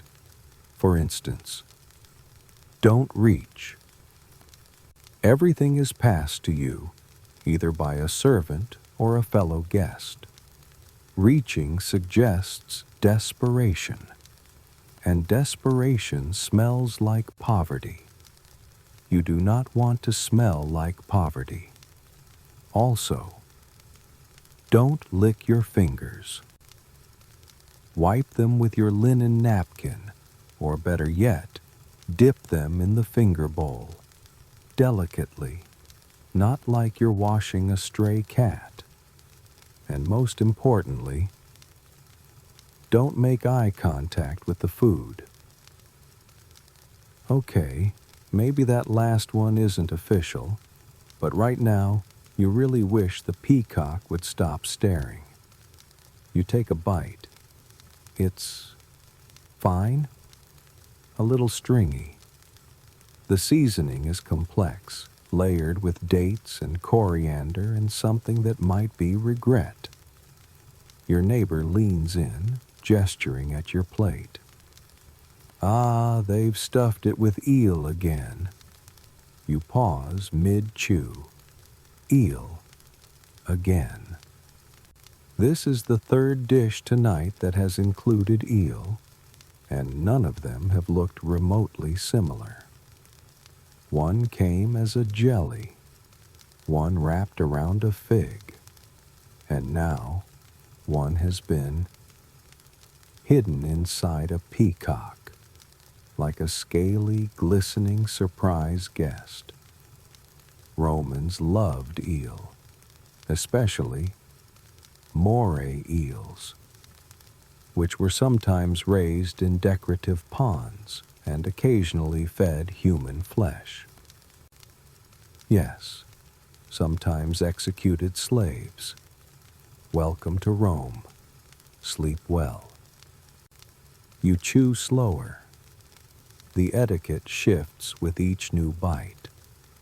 For sweet dishes, you're expected to smile and nod politely, even if they taste like fermented perfume. For savory ones, you should offer praise only if prompted. Too much enthusiasm makes you look like a starving barbarian. You remember reading once that the philosopher Seneca refused to attend banquets, claiming they corrupted the soul and encouraged flattery through food. You think Seneca just couldn't handle a surprise eel, but the real danger lies in moral performance. Across the table, a stoic-looking man, robes perfectly pressed, sandals unnaturally clean, pushes his plate away. "I abstain," he says, "out of respect for the gods and my digestion." Everyone pauses. This is the power play. By refusing a lavish dish, he signals moral superiority, a rejection of indulgence. He might as well say, "I'm too good for this world, and I'd like you all to know it."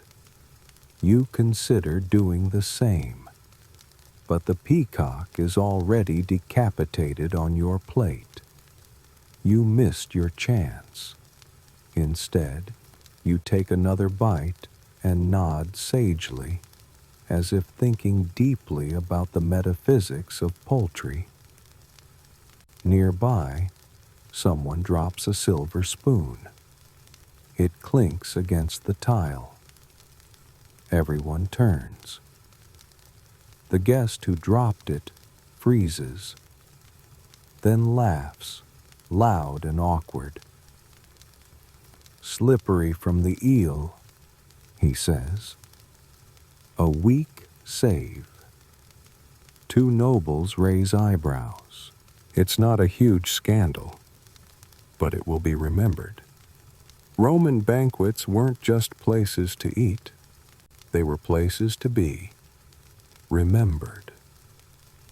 And being remembered could be dangerous. The way you held your cup, where you sat, how much you laughed at a general's joke, it all painted a picture. A wrong brushstroke could follow you for years. Etiquette also extended to how you looked while eating. Spitting out bones was taboo unless done with elegance. One technique, gently dropping them into a servant's hand as they passed, like an embarrassed bird. You try it. A slave glides by. You aim discreetly. The bone lands in his palm with a whisper. He doesn't even break stride. Success. Then comes the next test. Complimenting the host. Too much flattery? You're a sycophant. Too little? You're ungrateful. The sweet spot lies in witty historical metaphors. Something like, "Your table outshines the feasts of Lucullus," or, "This honeyed trout reminds me of Neptune's mercy." That kind of thing. You clear your throat, preparing to make a subtle comment about the texture of the lentils when your attention is stolen by something worse. The eye bowl. Yes, it's exactly what it sounds like.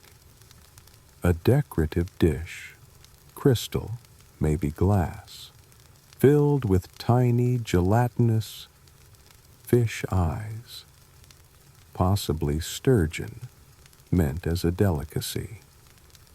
They're floating in brine and something yellowish. The idea is to pop them in your mouth like olives. You hold very still. Your neighbor sees your face and laughs. Don't worry. They're for the poet.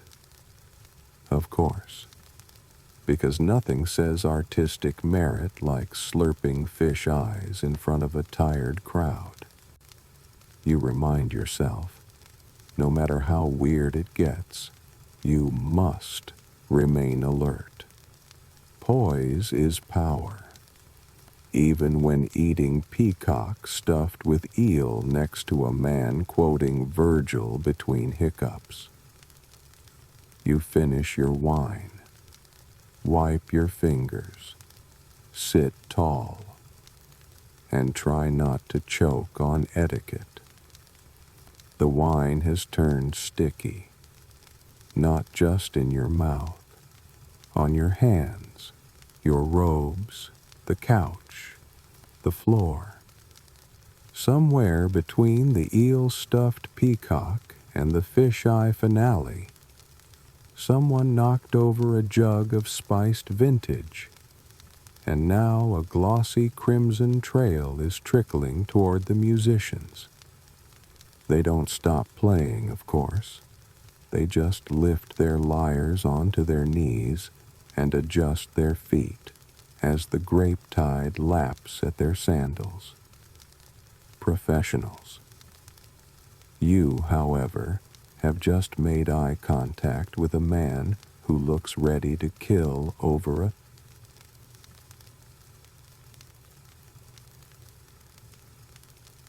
fig leaf. Welcome to Section 11. Fights over fig leaves. The dessert tray is making its second pass, and it's loaded with candied fruit, honey-roasted almonds, date-stuffed pastries, and one very artful pile of dried figs. But it's a small pile, too small for a room this competitive. And someone just took the last leaf-covered cluster. The man opposite you, bald, bejeweled, and definitely tipsy, rises slightly from his couch, pointing a trembling hand. "I believe," he slurs with theatrical precision, "that was mine." The woman who took the figs smiles coolly and licks her fingers. You brace yourself. Roman banquets were polite affairs in name only.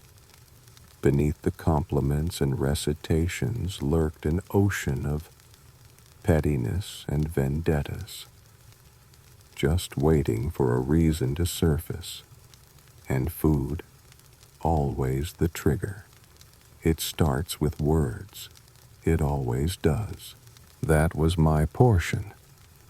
You were too slow. You arrived late. You insulted my villa's plumbing last Saturnalia. Suddenly, you're watching a grown man and woman argue over a fruit while flinging centuries of unresolved family drama like spatulas at each other. And the room? It loves it. Banquet brawls were part of the entertainment, rare but cherished.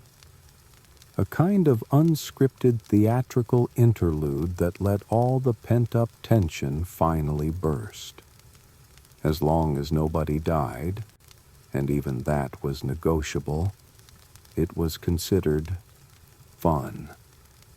Someone near the couch raises a goblet and cheers, and then the bald man lunges. He doesn't reach her, of course. A slave gently places a hand on his chest. The man flails, fails, and flops back onto his couch with all the grace of a wet scroll. Applause erupts, but the tone has shifted. Other guests begin airing old grievances. One complains about being given the less spicy garum. Another accuses his cousin of sitting too close to the brazier, on purpose to steal the warmth. It spirals. A table is bumped. A cup is spilled. A dish crashes. Then comes the yelling. Did you touch my cloak? Your dog bit me last feast. You've been quoting the same poem all night. The servants go quiet. They've seen this before. Fights at Roman banquets rarely turned truly violent, but they got messy. Particularly if someone was feeling emboldened by wine, or had just lost too much money in a dice game, or was still fuming from last year's seating arrangement. Because yes, seating could spark war. Where you reclined spoke volumes about your status. The place of honor, the summus locus, went to the most important guest. The host, naturally, chose who sat where. And that choice? It was a declaration of loyalty, of preference, of social rank. If you were placed too far down the couch or near the atrium door where the cold drafts hit, insult. If your rival was seated closer to the platter of exotic cheeses, scandal. One dinner guest once launched into a formal monologue about how being placed beside the household jester was a direct affront to my ancestry, my estate, and the very gods that sanctify this salt. The room clapped. The host pretended not to hear. So when things got tense, as they are now, it was never just about figs. It was about old debts, unpaid favors, jealousy. Who laughed at whom? Who dared serve goose again? All of it simmering under silver platters and perfumed hands, waiting to boil over. And tonight, you're watching it boil. The host intervenes eventually. She must. A clap of the hands, a word to the musicians. The lyres pick up a cheerful, nostalgic tune about harvesting wheat and lost innocence. Someone begins humming along. It works, mostly. The fig leaf duel simmers down. The bald man sulks into his raisin mash. The woman pretends to admire a centerpiece made entirely of pistachios and regret. You lean back. The couch creaks. You've avoided the brawl. But not everyone's so lucky. To your left, a merchant is now aggressively slicing his pastry with a dagger that he definitely wasn't supposed to bring. He's muttering about tariffs. No one stops him. His neighbor inches away very slowly. Behind you, the slaves are replacing broken dishes with the speed of practiced damage control. One steps on a grape and nearly takes out a candelabrum. Another silently lifts a stray sandal from under a table, its owner snoring nearby. It's chaos, but elegant chaos, controlled, expected. Historians still argue whether these moments of public meltdown were intentional, engineered by clever hosts to air tension in a safe space, like a pre-modern therapy session with more wine and fewer boundaries. You sip your drink carefully and imagine explaining this to a therapist. I wasn't trying to cause drama. I just didn't want the eel-filled pastry. And then they called me soft and passed me a fish eye and a lettuce cup. I see. And how did that make you feel? You laugh quietly to yourself, because if you don't laugh, you'll fall asleep. And you can't afford that. Not when the next potential brawl might break out over almond paste. Your stomach is rumbling again, but not from hunger. You suspect it's a chemical protest. Something about the order of the courses. Eel after custard, then peacock, then sweet olives, then something that might have been squid jerky, has unsettled the entire diplomatic arrangement in your gut. And now, as if summoned by your intestines, comes another equally delicate issue. You have to go.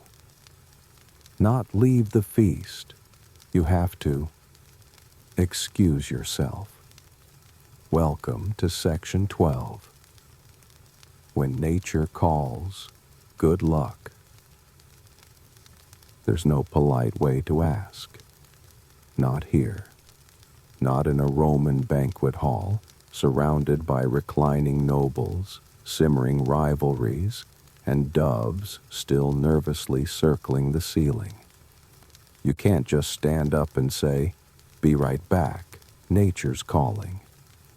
That would imply that your bowels are more urgent than Bacchus, and nothing in this room is allowed to be more urgent than Bacchus. So you do what all polite Romans did. You try to slip away unnoticed. You shift your weight, pretend to stretch, and glance casually toward the hallway. Somewhere beyond those torch-lit arches are the latrines. Probably, hopefully, assuming you can find them. The Roman elite did not build their homes with guest bathrooms near the dining room. That would have ruined the vibe. No one wants to hear a senator mid-speech while someone's echoing off marble 2 doors down.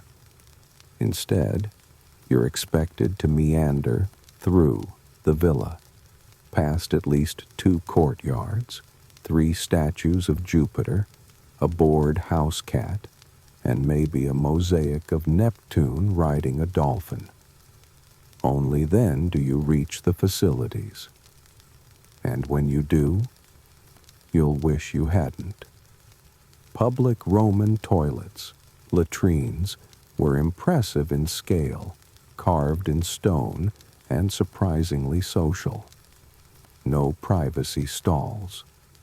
Just a long bench with keyhole-shaped openings, water channels running beneath, and a sponge on a stick shared between users. Yes, shared, on a stick, in vinegar, reused. Elite villas often had private versions, but let's be clear. Private meant only 5 people watching you instead of 15. You weigh your options. Option 1. Wait. Hold everything until the feast ends. Downside. The feast may never end. Option 2. Ask a servant. But that means admitting, in earshot of half the Senate's nephews, that your lower intestines are no longer aligned with the glory of Rome. Option 3. Fake a faint. Overkill. Also risky. You'd likely wake up covered in lentils, mistaken for dead, or worse, mocked in verse. You choose option 4, the quiet exit. You time it between performances. The lyre players are mid-ballad, crooning about Orpheus and his regrettable decisions. Most guests are either tipsy or distracted by a bowl of cinnamon-coated parsnips. You rise slowly, keeping low, nodding respectfully at no one in particular, and slide away. Now the real journey begins. The hallway is dim. The torches flicker, casting long shadows that look like toga-clad ghosts. You pass a bust of Cicero. He's judging you. You ignore him. Left or right? You gamble left. Wrong. You find a linen closet. You turn around and end up face to face with a slave holding a tray of dried apricots. You shake your head. He follows you anyway. Of course. Eventually, you find a small door. It opens onto a stone room. Cool. Quiet. You step in. Success? Not quite. Because someone is already there. An older man, seated on the stone bench, is humming softly and holding what appears to be a scroll about grain law. He looks up, nods politely, and returns to his reading. You nod back, awkwardly. Roman restrooms are not private sanctuaries. They're conversational spaces, philosophical forums, places to share opinions on taxes while sharing everything else. And while you desperately need to go, your body has decided it cannot possibly function under this level of eye contact and cultural confusion. You exit. Back in the hallway, a servant finally intercepts you. "Looking for the vomitorium?" he asks casually, as if this is just another Tuesday. "No," you whisper. "The other one." He nods, points. Second left, past the statue of Diana stabbing the deer. Obviously. You thank him, take the turn, and there it is. Another small room, less fancy. No statues, just stone, water, and a breeze you choose not to think too much about. It's usable. You take care of business in silence. At least until another guest bursts in, muttering something about that cursed eel and nearly knocking over the sponge bucket. You nod. Brotherhood forged in digestive distress. On your way back, you pass another guest, young, confident, very red in the face, who stops you to ask, "Is this the atrium? I'm supposed to be giving a toast." You point vaguely and keep walking. He'll figure it out, or he won't. You re-enter the dining room subtly, or so you think, because the moment you return to your spot, your neighbor grins. "Miss anything?" he asks. You smile. "A statue judged me. A man read poetry on a toilet. Someone offered me apricots in a linen closet." He nods. "Sounds like you found the bathroom." A toast is raised. Another course arrives. You sit back down, slightly more relaxed, slightly less sure of anything. And once again, you vow no naps. Because if you fall asleep now, you might wake up back in that linen closet, surrounded by dried fruit and the smell of vinegar. You're back in your spot, reassembled, repoised, recommitted to staying awake and avoiding apricots. But the cushions feel softer now, suspiciously soft. Maybe your limbs are finally giving in. Maybe your wine ratio has surpassed safety levels. Or maybe, and this seems increasingly likely, you're beginning to drift. Don't. Because this, friend, is Section 13. Falling asleep in front of the Emperor. Yes, it has happened. And no, it did not end well. Right now, the host has invited a local philosopher to deliver a short reflection on the nature of desire and self-discipline, which is ironic, given that half the guests are unbuttoning their tunics from too much sausage loaf, and the other half are sliding into that dangerous in-between state, not quite conscious, but still technically digesting. You stifle a yawn, then another.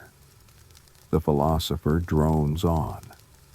Something about the virtue of restraint, something about self-mastery, something about how men should be like dogs, loyal, silent, and able to go without figs. You feel your head tilt, and then a sharp clap. Not from you, from the host. A servant appears with a tray of perfumed cloths, cold ones. They're handed around like first aid. One lands in your lap, folded with military precision, smelling faintly of lavender and stern warnings. You press it to your face. It helps, barely, because even though tonight's host isn't an emperor, you know how dangerous it would be if they were. See, in Rome, falling asleep in the presence of power wasn't just embarrassing, it was treason adjacent. Take the infamous banquet of Gaius Calpurnius Piso, a noble trying to win favor with Emperor Nero. Everything went well, until one of Piso's own allies, a man named Lateranus, nodded off after the fourth round of wine and a speech about naval reforms.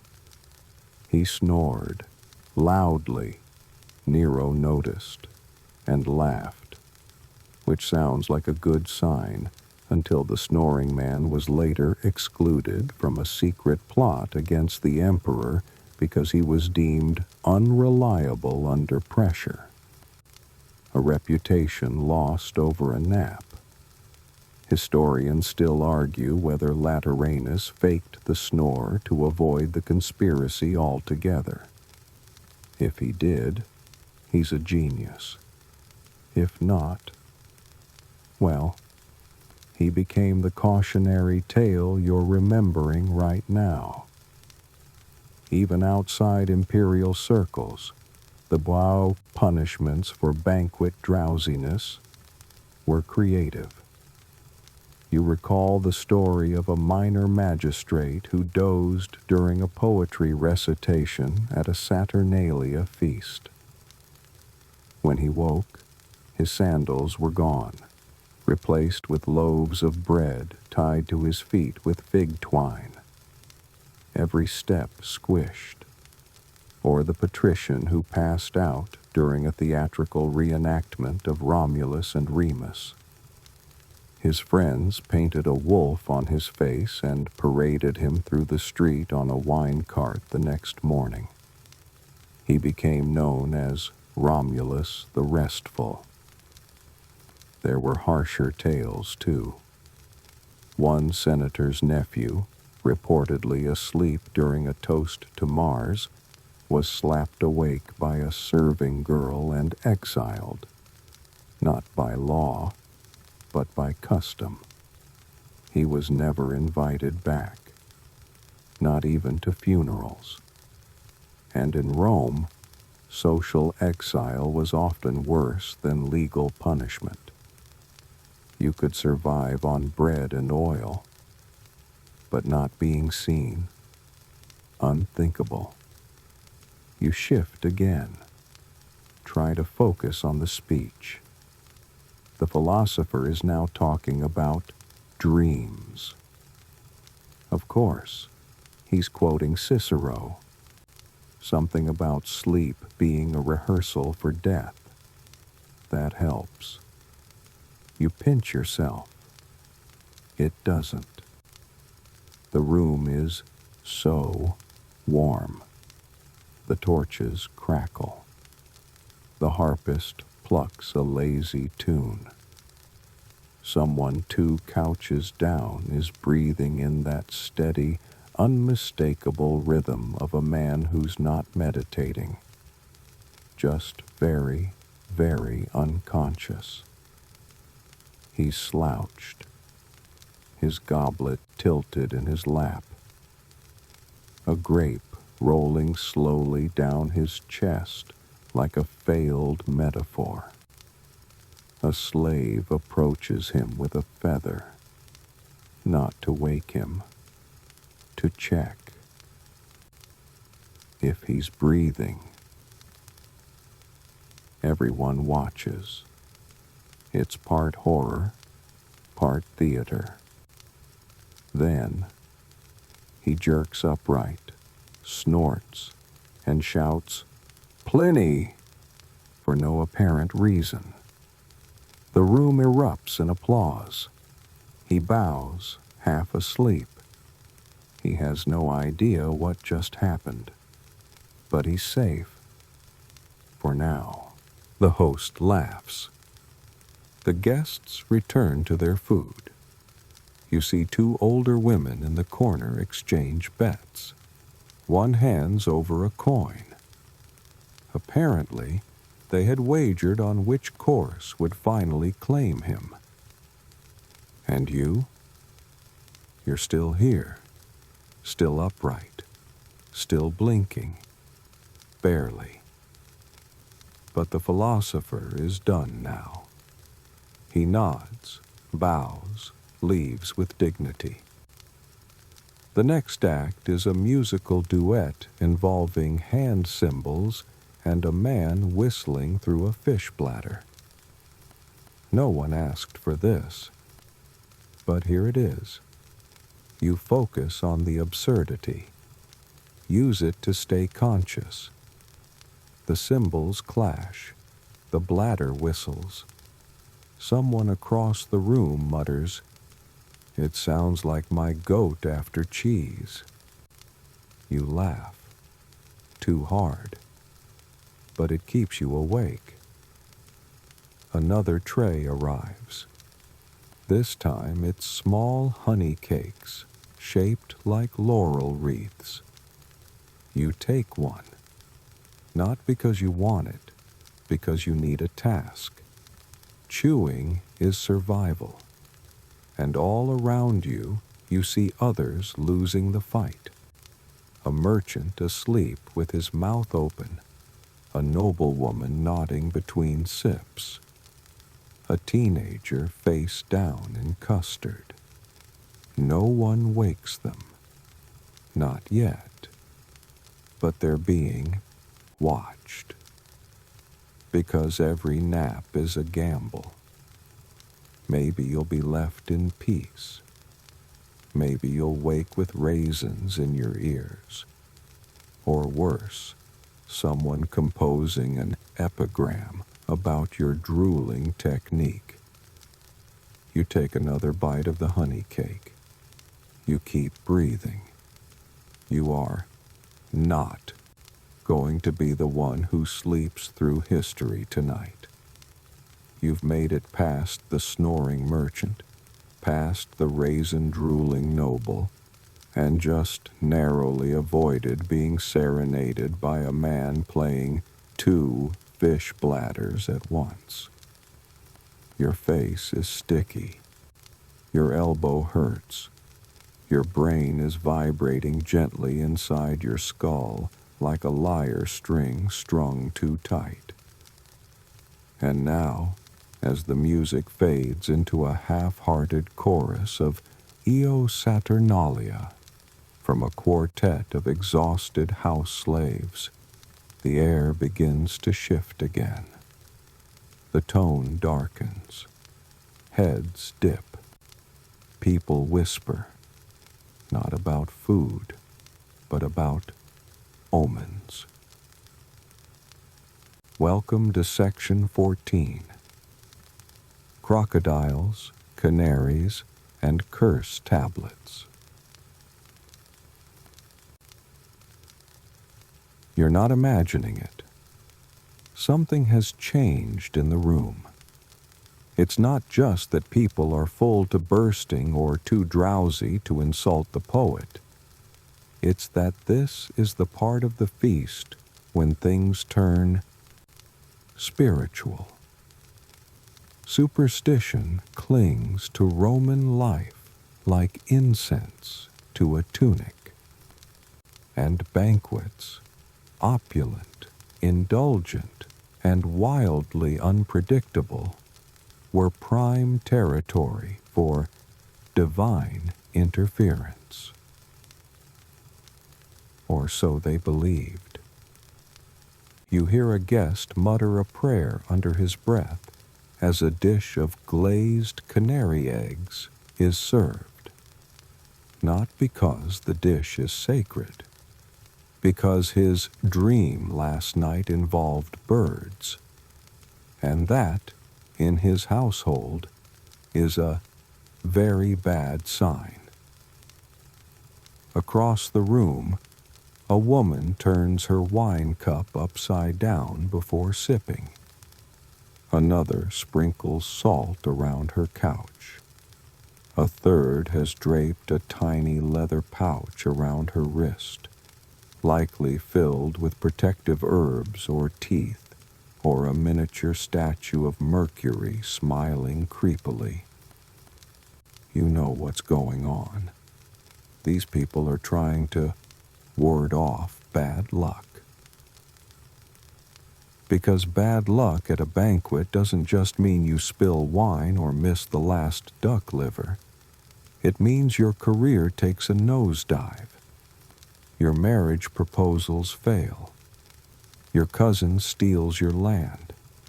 Your fig orchard gets struck by lightning. Or worse, you end up cursed. Yes, cursed.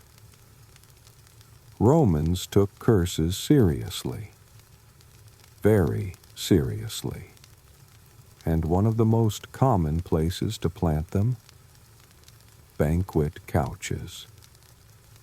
You might be reclining on one now. Curse tablets, or deficciones, were typically thin sheets of lead inscribed with invocations to underworld deities like Pluto or Hecate, asking for terrible things to happen to someone specific, someone whose name was spelled out in perfect detail. These tablets could be buried near graves, tossed into wells, or, most relevant to you, slipped under the cushion of your assigned banquet seat. You glance down, suddenly itchy. Could someone have slipped a curse under your couch? Was that wink from your neighbor just friendly, or a warning? Historians still argue how widespread this practice was, but over 1,600 surviving curse tablets have been found, and a disproportionate number mention feasts, competitions, or political dinners. Some were elaborate. Let Gaius's tongue turn to stone mid-sentence. Some were desperate. May Lucilla choke on her own honeyed figs. Some were weirdly specific. May Tiberius lose his sandals and dignity before dessert. Even animals weren't spared. A guest once arrived with a chicken's foot tied to his belt for health and favor. Someone else brought a preserved crocodile claw from Egypt, claiming it repelled envy. You spot something similar now. Your host has a peacock feather braided into her hair, which, according to local gossip, wards off nightmares and excessive flattery. You quietly adjust your own robes, unsure if you should be shielding yourself or leaning into the madness. Then comes the accidental omen. A dish drops. Not just any dish. A silver serving bowl, engraved with scenes from the Odyssey. It lands with a catastrophic clang, spinning across the floor and knocking into the host's sandal. Gasps. Frozen faces. This is bad, because now it's open to interpretation. One guest says it's a sign of impending betrayal. Another insists it means change is coming. A third just shrugs and whispers, "That bowl always hated her sandals." And somewhere in the shadows, you see a priest. Not an official priest, just a guest known to be extra spiritual. He's got an amulet, a beard braided into 3 parts, and the kind of gaze that suggests he once spent 6 weeks meditating in a cave with only fennel for company. He steps forward, mutters a few Latin syllables, sprinkles something, grain, ashes, breadcrumbs, onto the floor where the bowl struck, and nods solemnly. The tension lifts. A guest to your right pulls out a wax figurine of himself, places it on the table, and gently pats its head 3 times. Protective charm. He then eats an entire pear in 1 bite. The poet next to him does not react, probably because he's asleep. You stay awake, because now you know this feast isn't just about food. It's about cosmic balance. You've stepped into a space where dinner and divination mix freely, where spilling your wine might mean a bad harvest, and where someone's sandal strap breaking could trigger a discussion about Jupiter's wrath. And all the while, the performance continues. A servant enters with a tray of figs shaped like skulls. Another offers wine dyed blood red, poured from a pitcher shaped like a griffin. You're not sure if these are jokes or subtle rituals, probably both. And just when you think it's over, Just when the omens and murmurs begin to fade, someone starts coughing violently. It's the man with the amulet. He waves off help, points to a pomegranate seed lodged in his throat. But people notice, because pomegranates are tied to the underworld. Persephone, cycles of death and rebirth. And now he's choking on them during a feast that's already teetering on the edge of madness. It's probably nothing. Probably. He recovers.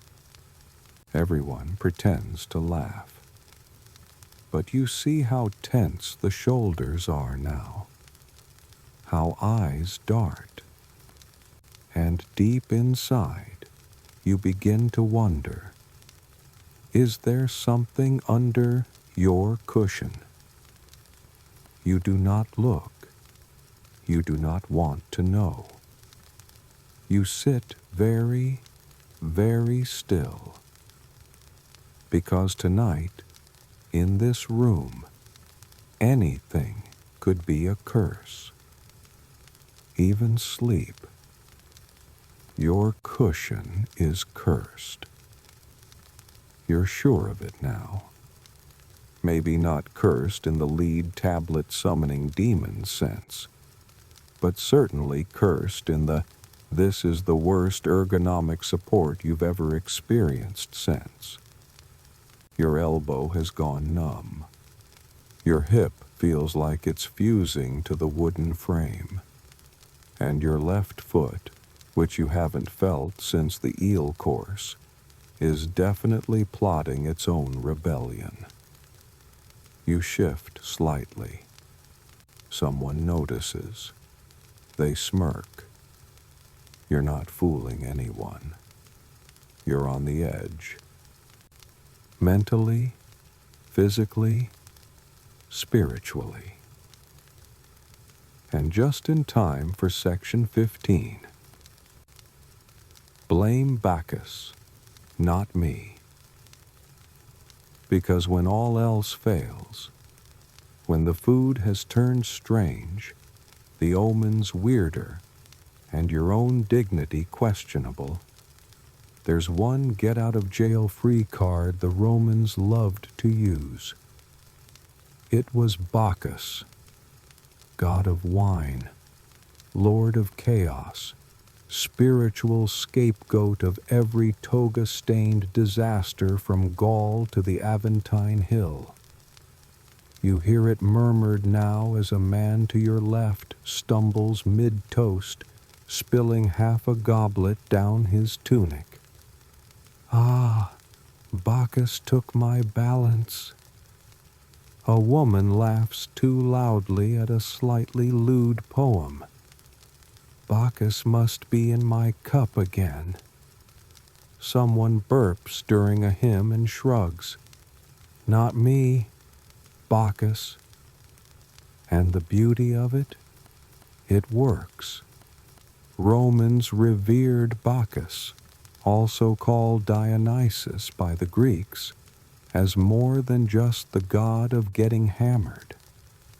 He symbolized transcendence, release from restraint, the joyful surrender of order to something a little more wild, a little more ridiculous, a little more nap-prone.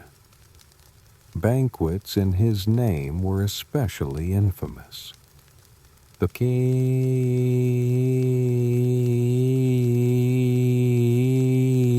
Bacchanalia, held in secretive wine-flooded temples, were banned by the Roman Senate in 186 BCE for being too chaotic, too passionate, too ungovernable.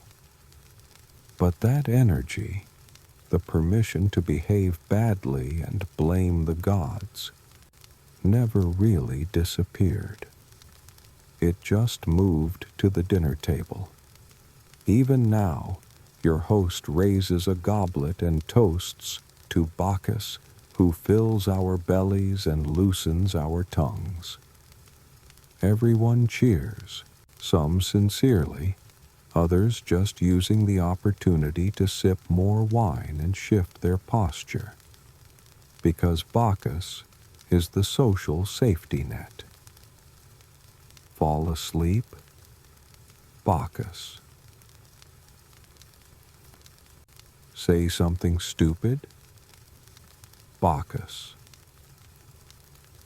Eat 5 helpings of snail pudding and then hurl into a fig tree, Bacchus. He absorbs the shame so you can preserve your dignitas. Even emperors used him as a shield. Caligula once showed up at a dinner dressed as Bacchus, vines in his hair, dragging a leopard on a leash, and demanding that guests chant praises between mouthfuls of pomegranate stew. Whether he was drunk or delusional, or both, is beside the point. Bacchus made him do it. You imagine the god now, half naked, wine-stained, eyes twinkling with mirth and mild concern, lounging across the ceiling like a smug fresco, watching you struggle to stay awake. You raise your goblet to the invisible figure. I blame you in advance, you whisper. Someone next to you nods, overhearing. We all do, he says. That's the point. There's something reassuring about it, because Bacchus doesn't judge. He doesn't care if your foot is asleep, if your robe is stained, if you forgot the name of your host halfway through the cheese course. He doesn't care that you fell asleep during the harp solo, or that you mistook a decorative fig branch for a breadstick. He forgives you. He expects it. You lean back slightly, just slightly, and then you hear laughter. It's gentle this time, not mocking, just amused. Someone has spilled a tray of nuts. They've scattered like dice across the floor. Guests lift their robes and let them roll. No one scolds. The host laughs. A gift from Bacchus, she says. He wants us to trip into pleasure. Someone raises a bowl of custard and toasts to that. This is what it becomes now. Less performance, more unraveling. The lines between propriety and play are blurring. People are slouching, slurring, surrendering, not disgracefully, just finally. And Bacchus watches. You remember now that his rites were once feared, not because of debauchery, but because they freed people from their roles. Slave and master, senator and soldier, man and woman, during Bacchanalia, all distinctions dissolved. Everyone danced, everyone drank, everyone forgot who they were for a little while. Banquets tried to borrow that spirit, just the fun parts, the wild laughter, the too loud poetry, the stolen kisses in courtyards, the togas stained with wine and figs. But underneath, the tension still simmers, because even Bacchus isn't enough to protect you. Forever. You hear it now, whispered from one couch to another. She's been watching you. Who? The host. You glance toward her. She's sipping her wine, smiling faintly, possibly plotting. Has she noticed how close your head came to your own shoulder during the second flute performance? Has she marked you as a future punchline? Or is she simply amused, as Bacchus would be, watching mortals dance in their own juice and call it dignity? You can't know. But the room is tipping, not physically, though that might be coming, but emotionally. You feel it in the way laughter now has an edge, in the way some guests speak slower and others louder, in the way a man just used the word destiny to describe a fruit tart. This is the banquet's final act, the unraveling, the point when people stop pretending they're in control. And as you pick up a fig, you're not even hungry anymore. You realize that this might be the most dangerous part of the night, because now everything can be excused. The kiss, the punch, the song, the nap. Just whisper it.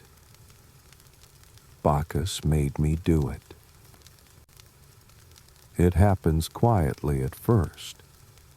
A laugh turns into a long, satisfied sigh. A reclined guest sets down his goblet and doesn't pick it back up. Someone unlaces the top of their tunic, lays a hand on their full belly, and just melts into the cushions. You hear a plate hit the floor. No one flinches. This is it. Section 16. Leftovers and loose morals. The feast has reached the stage where formality gives up. Nobody announces it. There's no official last course, no speech declaring the meal's completion. The meal doesn't end. It just surrenders. And so do the people. You scan the room. The transformation is complete. Where once there were perfectly postured nobles and crisp-sleeved matrons quoting Virgil, now there are sandals kicked off, heads resting on couches, limbs slack, and opinions unfiltered. The music continues, but slower. One flute player has stopped playing and is now just humming into the mouthpiece. The harpist has given up entirely and is eating nuts out of his shoe. At the corner of the room, a group of well-dressed men is trying to play dice with fig pits. It's not going well. They're arguing about which pit is blessed by Mercury. Another cluster of guests is deep in philosophical debate about whether Saturn would have liked pickled carrots. No one agrees. Someone mentions a dream about Saturn and carrots. Someone else starts crying. You? You're still upright. Barely. You've officially entered the drunken endgame, a delicate dance of dessert, dysfunction, and deeply questionable behavior. This is the part of the evening where the true selves begin to slip out from under the cloaks of good manners and garlanded hair. There's the quiet man who hasn't spoken all night. He's now singing, badly, loudly, possibly in a made-up language. The stern woman who gave everyone judgmental side-eye during the fig leaf fight. She's currently feeding candied almonds to the host's peacock, cooing, "Who's my little consular bird?" two guests appear to be negotiating a marriage between their cats. And across the room, a toga is missing. Just missing. One couch sits empty, except for a single sandal and a still steaming plate of lentils. No one remembers who was there.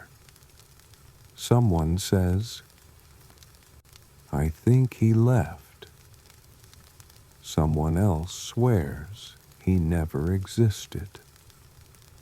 A third whispers, "Maybe Bacchus finally took one of us back."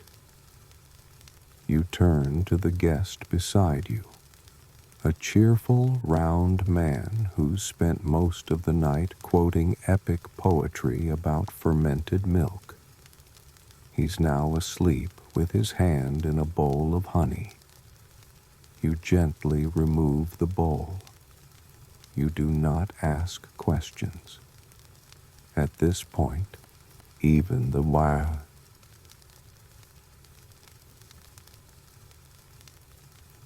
servants have started slowing down. The cushion fluffers, the wine bearers, the crumb sweepers, they're not moving as swiftly. Their faces have gone from practiced politeness to visible fatigue. One leans against a column and closes his eyes for a full 5 seconds. It's the closest thing to rebellion you've seen all night. Then come the flirtations. They start small, a hand lingering on a shoulder, a fig offered with a little too much eye contact, a compliment disguised as a joke. Someone mentions how the moonlight makes everyone look like they've just conquered a province. You're not surprised. Roman feasts were notorious for their slippery boundaries between food, politics, and romance, especially at this hour, when the cups are bottomless and inhibitions are optional. A senator's wife leans in close to a young poet.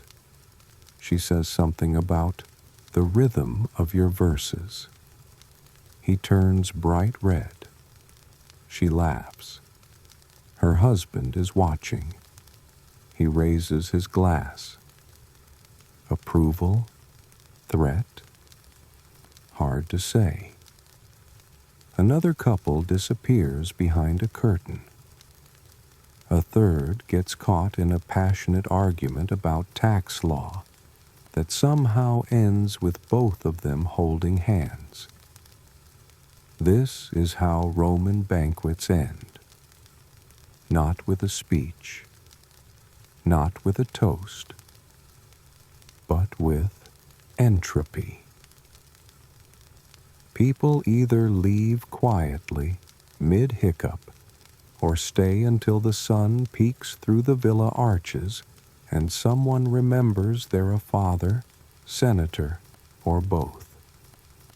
The leftovers become the true stars. You see one guest carefully wrapping a goose leg in his sash. Another is loading up a small clay dish with saffron rice and goat cheese, pretending no one notices. Everyone notices. No one cares. Because the rules are gone now. This is free territory. All the posturing and etiquette from the first course, drowned in garum and wine hours ago. You nibble a honeyed nut. It tastes like indecision. Do you stay? Do you go? What even is time anymore? Someone nearby is composing an ode to their dog. Another is trying to wear 2 wreaths at once. A third is sleeping, snoring into a platter of plum custard, chest rising and falling in soft, sticky rhythm.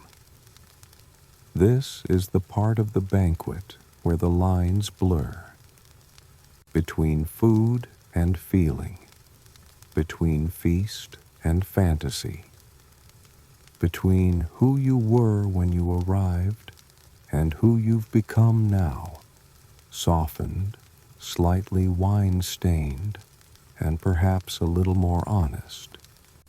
You see it in their eyes. The truth slips out now. Not the grand truths of Roman law or rhetoric, but little ones. I miss my sister. I've never liked olives.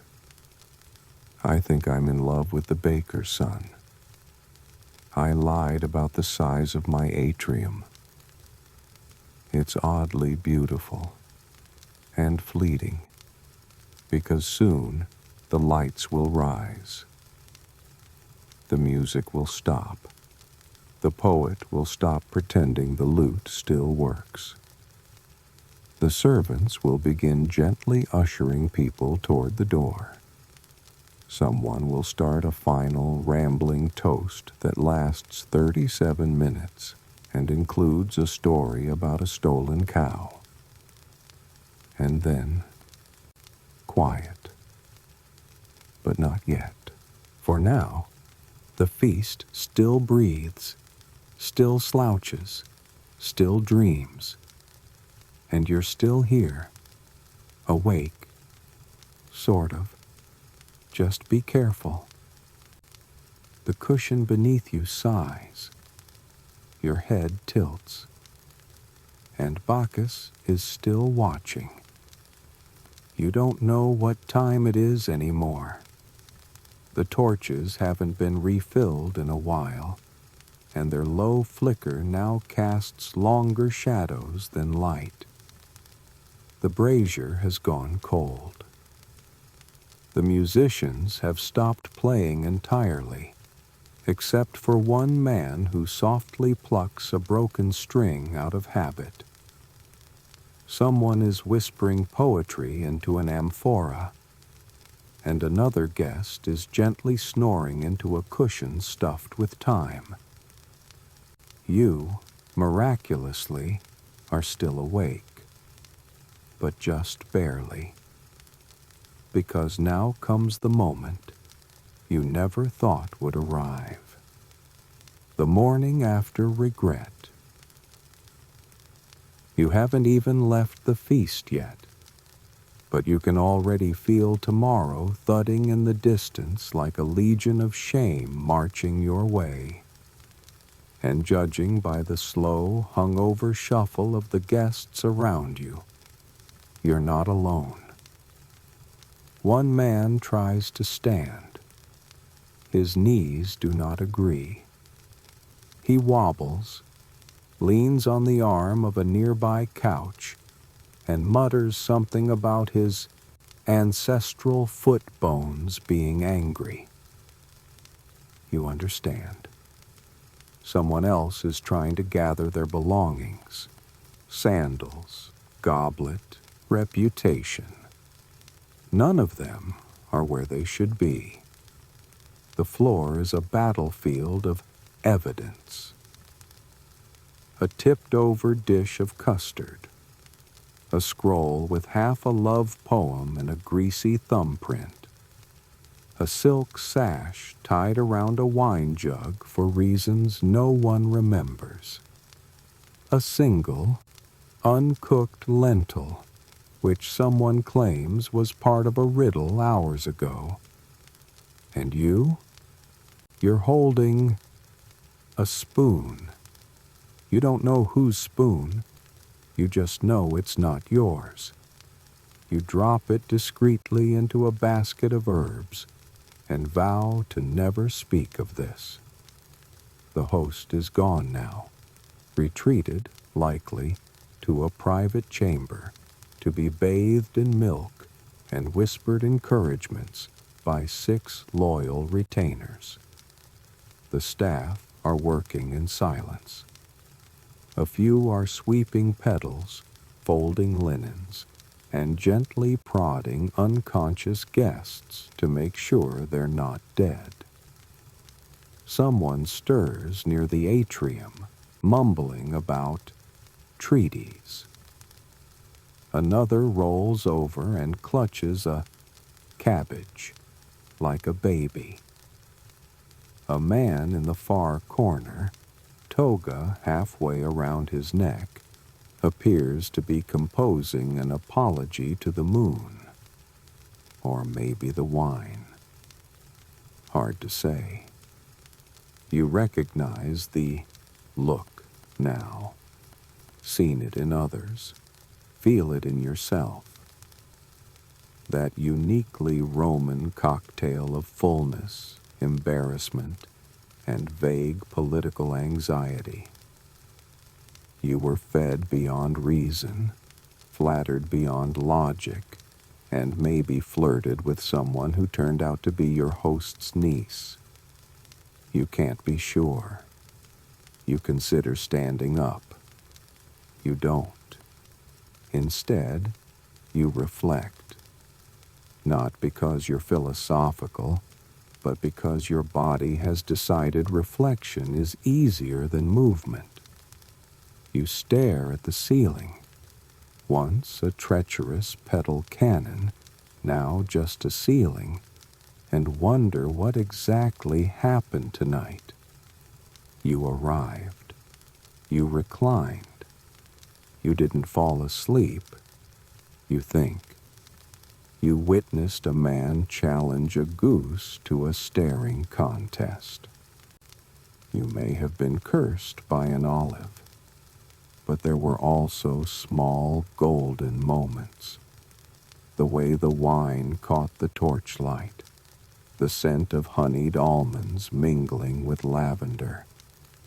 That brief moment of stillness between performances when everyone simply was, not trying to impress, not trading jabs, just breathing together. It's easy to forget those parts, especially when your brain is currently attempting to exit your skull through your temple. Someone next to you sighs. Was that good? He asks, to no one. Another voice replies, we're still alive. So yes? And that's the Roman morning after rubric in a nutshell. Alive equals success. You take stock. You've survived cursed cushions, mime attacks, surprise peacocks, eel-stuffed peacocks, poets with agendas, and a man who tried to toast every single constellation. You've eaten your weight in absurd meats. You've nodded along to at least 6 toasts that directly contradicted each other. You've made it through the night without vomiting behind a curtain. These are victories. Even if you now have a single sandal. Where is the other? You don't know. You look under the couch. Instead of a sandal, you find a poem. Just one line scribbled on a wine-stained napkin. Her laugh was like olive oil, smooth, salty, possibly spoiled. You set it down carefully. Back away. A servant offers you a damp cloth. You accept it like a sacred relic. And somewhere in the fog of your brain, a new clarity begins to form. This was never about comfort, or manners, or even the food. This was about proximity. about being together, about surviving the ridiculous. Because if Rome knew anything, it was that life was short, messy, and often ended with peacock leftovers and someone weeping into pudding. So why not feast like it's your last? Someone finally opens the outer doors. Morning light spills across the floor. The guests blink, shield their eyes. You feel like a creature emerging from a myth, rumpled, weary, and somehow wiser. You rise, slowly. Your body protests. Your dignity peeks out like a cat deciding whether it's safe yet. You step over a laurel wreath, avoid the poet, offer the peacock a polite nod, and you walk into the morning. Sticky, yes, but victorious. Outside, it's quiet. Too quiet. You blink at the sunlight, which feels more like a personal insult than a natural phenomenon.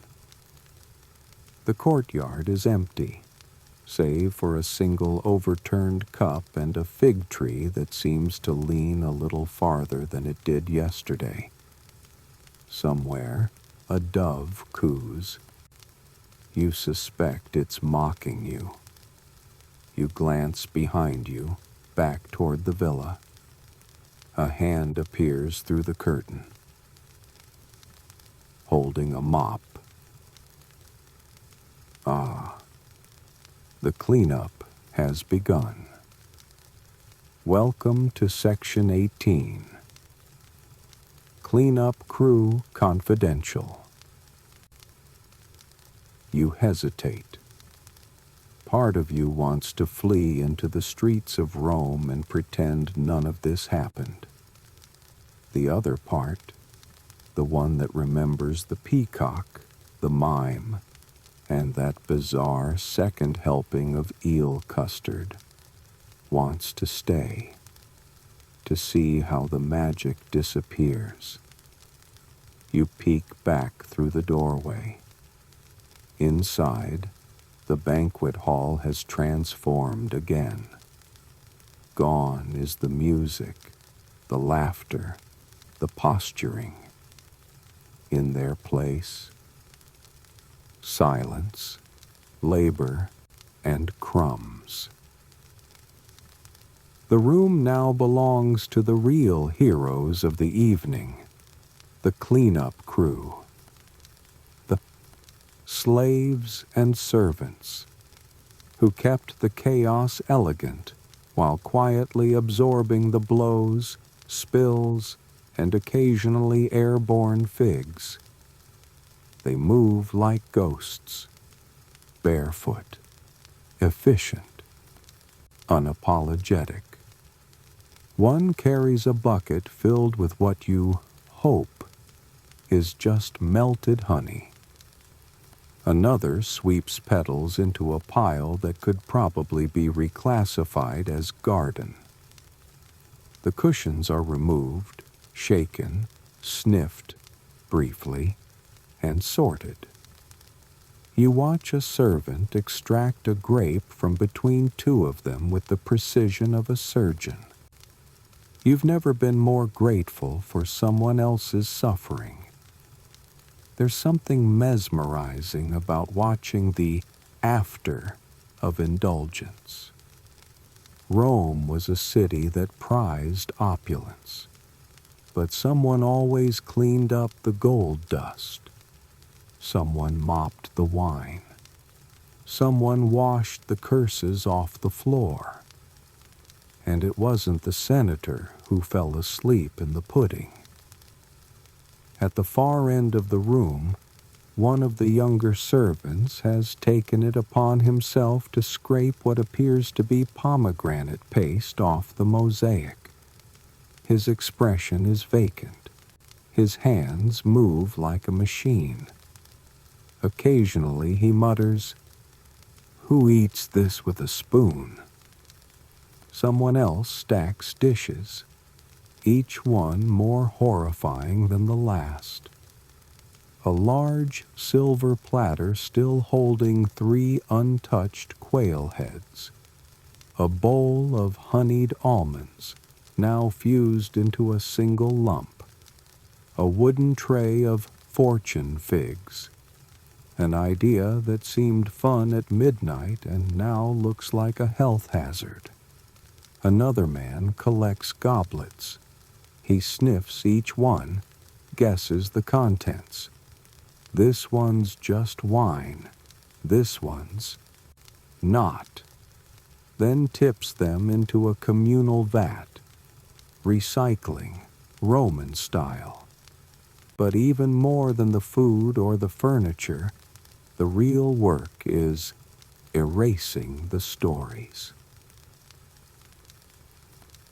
The spilled secrets, the snapped wreaths, the sandal someone threw into the fig tree, the whispered insult that nearly led to a duel.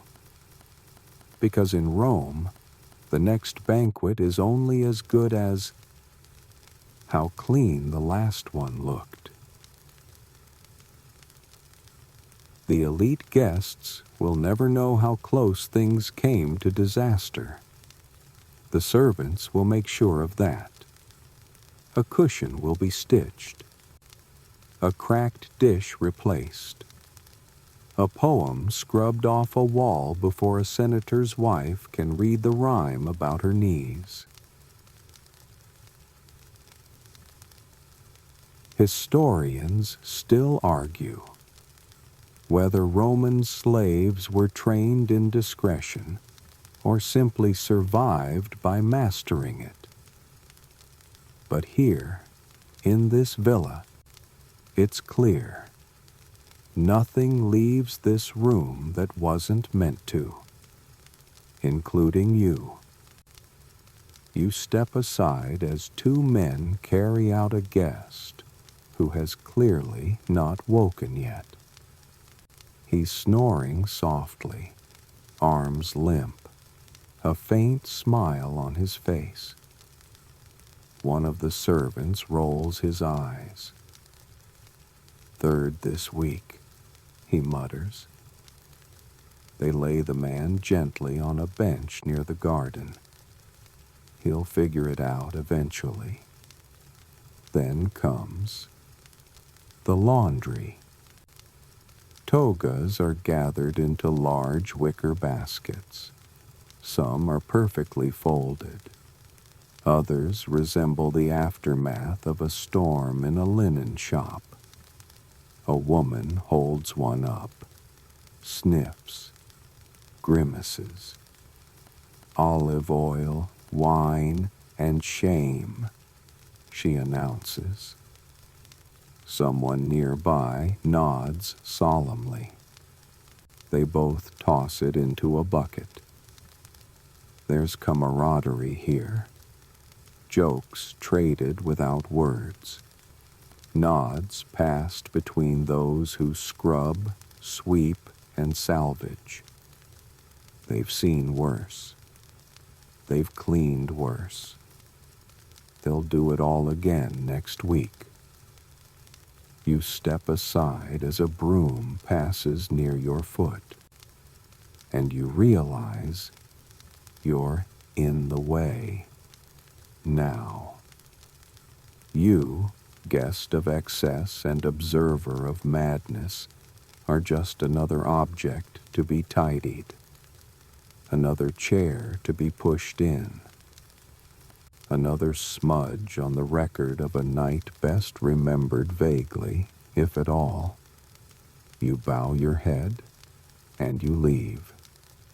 Through the same archway that hours ago welcomed poets and politicians, flirtations and feasts. Past the statue of Mercury, whose smirk now feels much more personal. past a servant polishing the entry tile, who pauses only long enough to make sure you don't drip wine as you walk. Outside, the light is softer now. Morning has settled into its golden second act. And behind you, the feast fades, swept, scrubbed, sanitized, gone.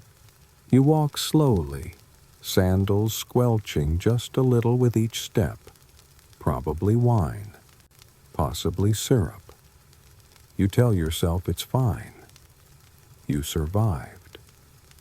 Rome buzzes gently in the early light. Not the Rome of triumphal parades or market crowds, but the call.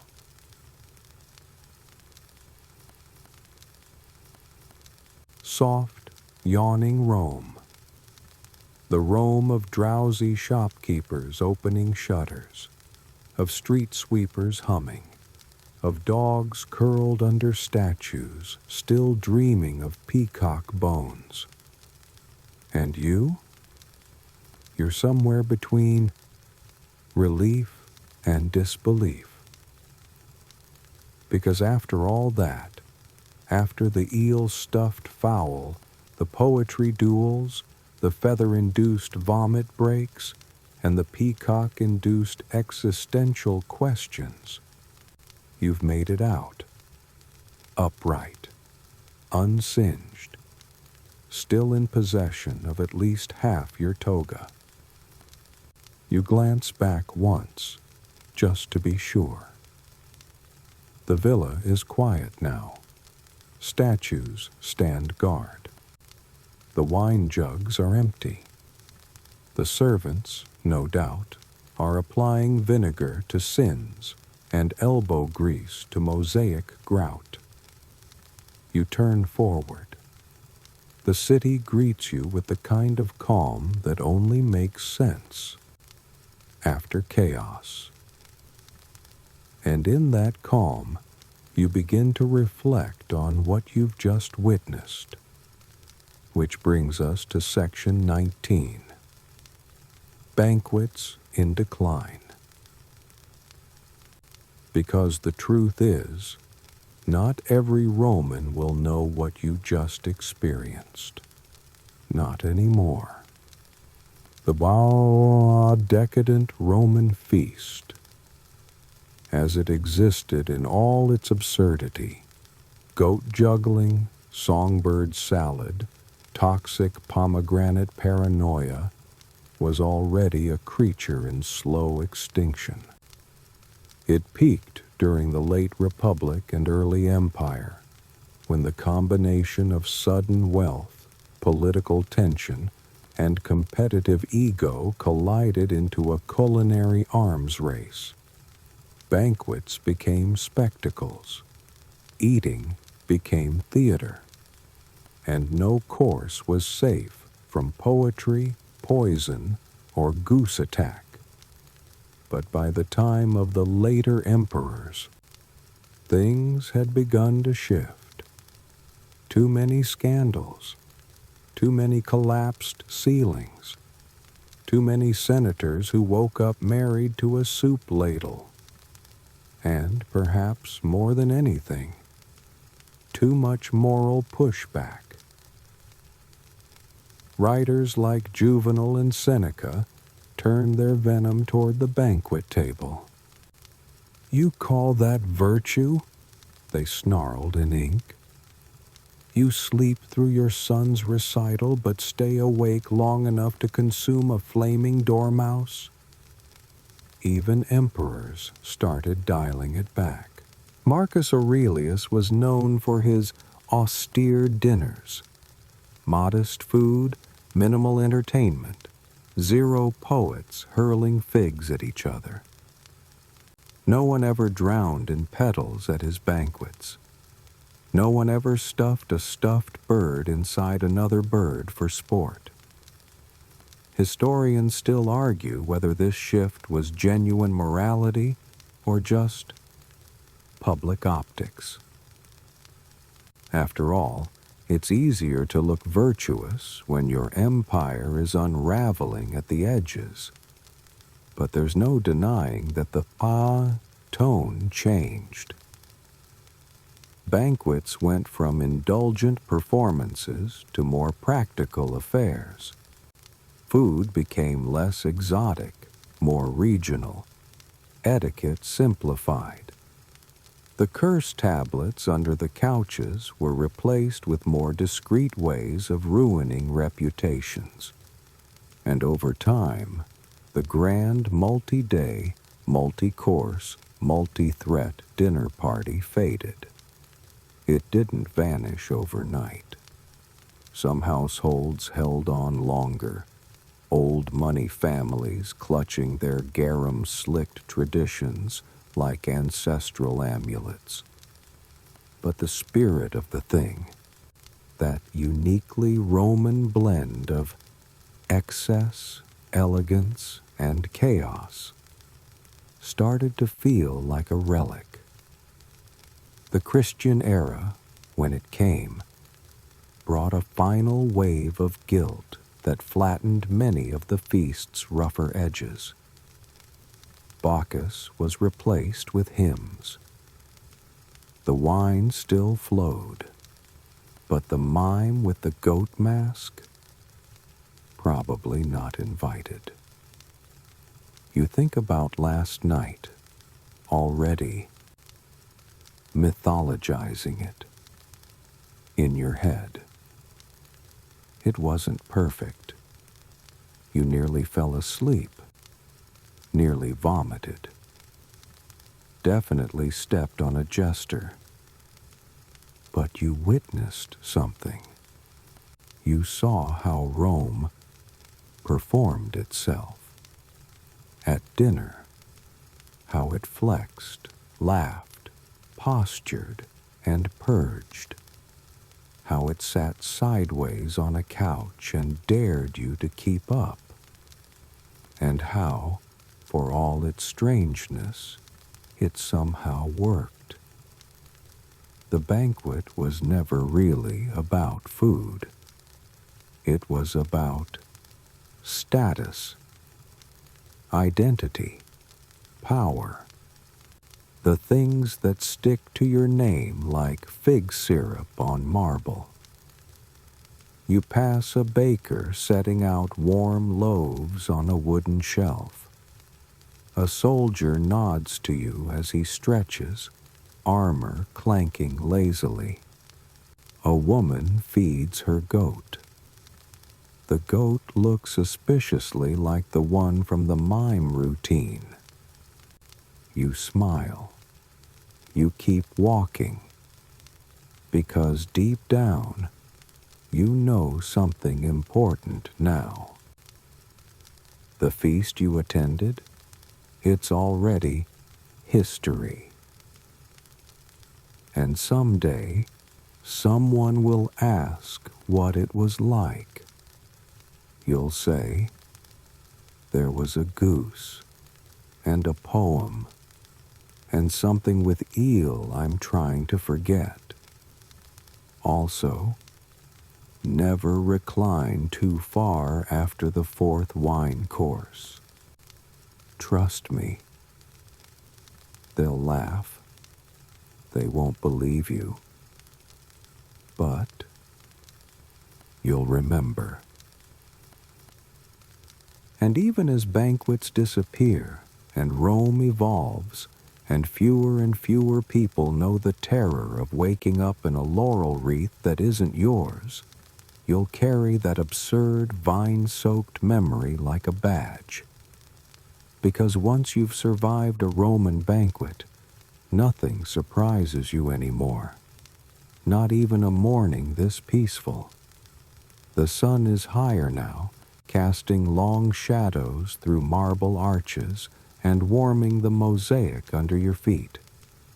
The city begins to stir. Vendors yell about dates. Donkeys argue with carts.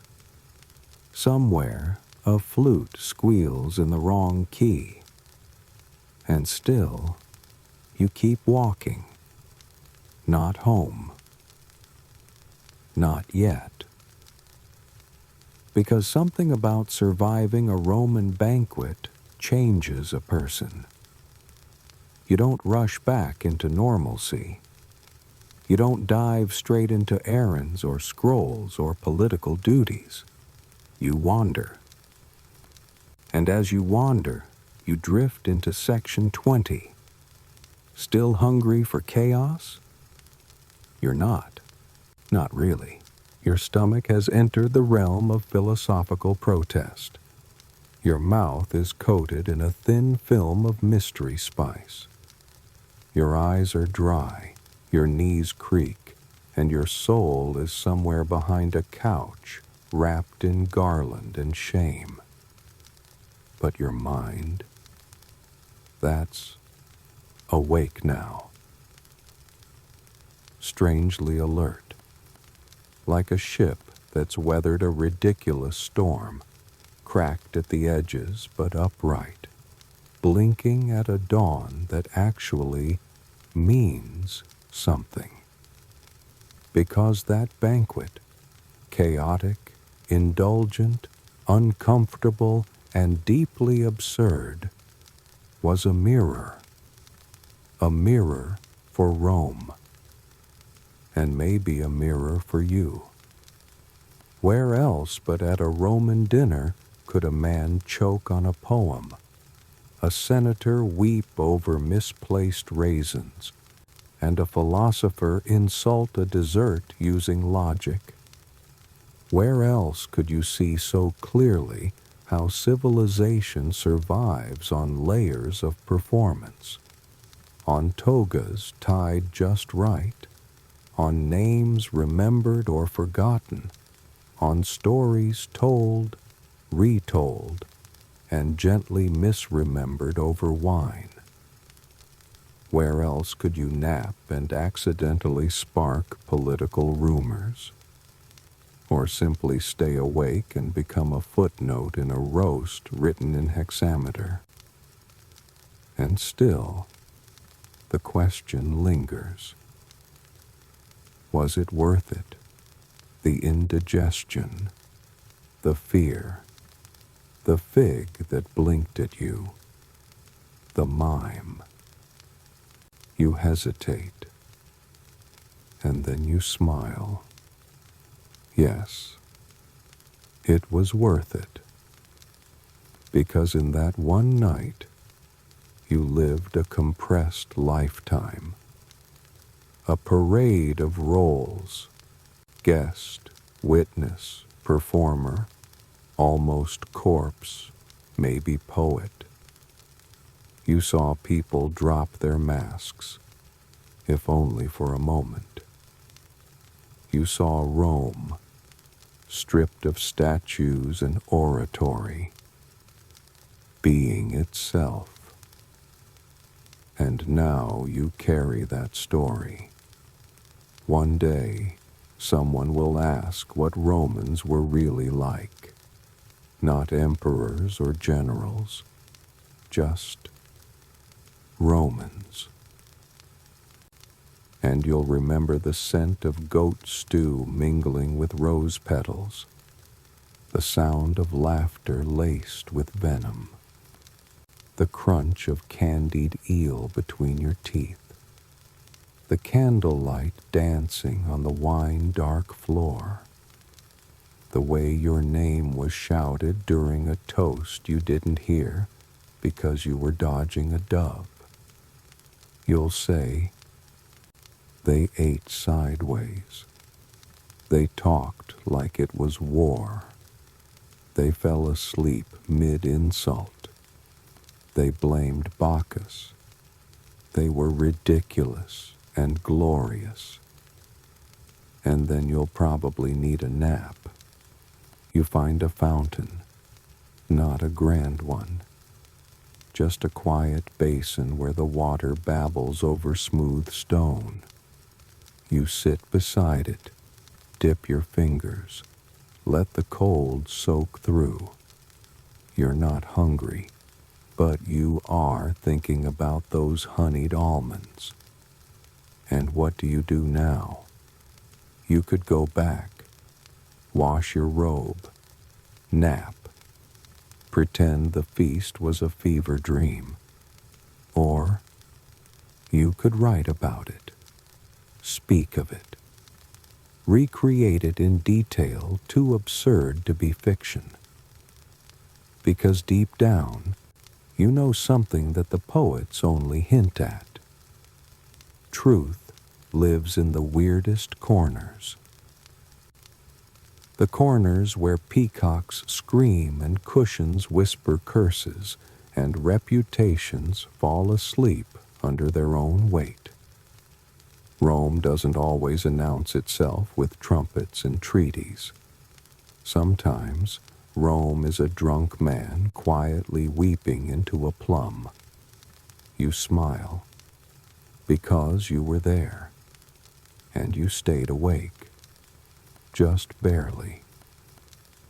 You lean back against the fountain's cool stone, eyes half closed now, not from exhaustion, but from the gentle pull of peace that comes after something strange and beautiful has ended. The city hums around you, soft and unfocused. The sounds of footsteps, voices, distant carts, blurred like the trailing echoes of a song you almost remember. The marble beneath your fingers is smooth. The air smells faintly of baked bread and fig leaves, and the morning breeze presses just enough to remind you the world keeps turning. You breathe deeply, slower now. Let the chaos settle. Let the echoes fade. The memory of the banquet, its absurdity, its color, its danger, is still there, but it no longer grips your shoulders. Now, it drapes around you like a worn linen sheet. Familiar, silly, soft. A bird trills above. Maybe the same one that tried to steal your pastry. Maybe not. It doesn't matter. Everything feels far away, and somehow that's comforting. Your body, stiff and aching in the most curious places, begins to relax. Not all at once, but enough. Enough to know that rest is finally allowed, that no one is watching, that no poets are waiting with sharpened verses. You close your eyes. Let the thoughts come and go like leaves floating in a shallow stream. No urgency, no agenda, just the rhythm of breath and stillness. You've seen the feast. You've lived the theater. And now? Now there is only quiet. Only the sound of water. Only the soft knowledge that sometimes sleep doesn't mean defeat. It means survival. You earned it. So rest now, and dream of laughter, of laurel wreaths, of crumbling cheese and crisper days. Dream of Rome,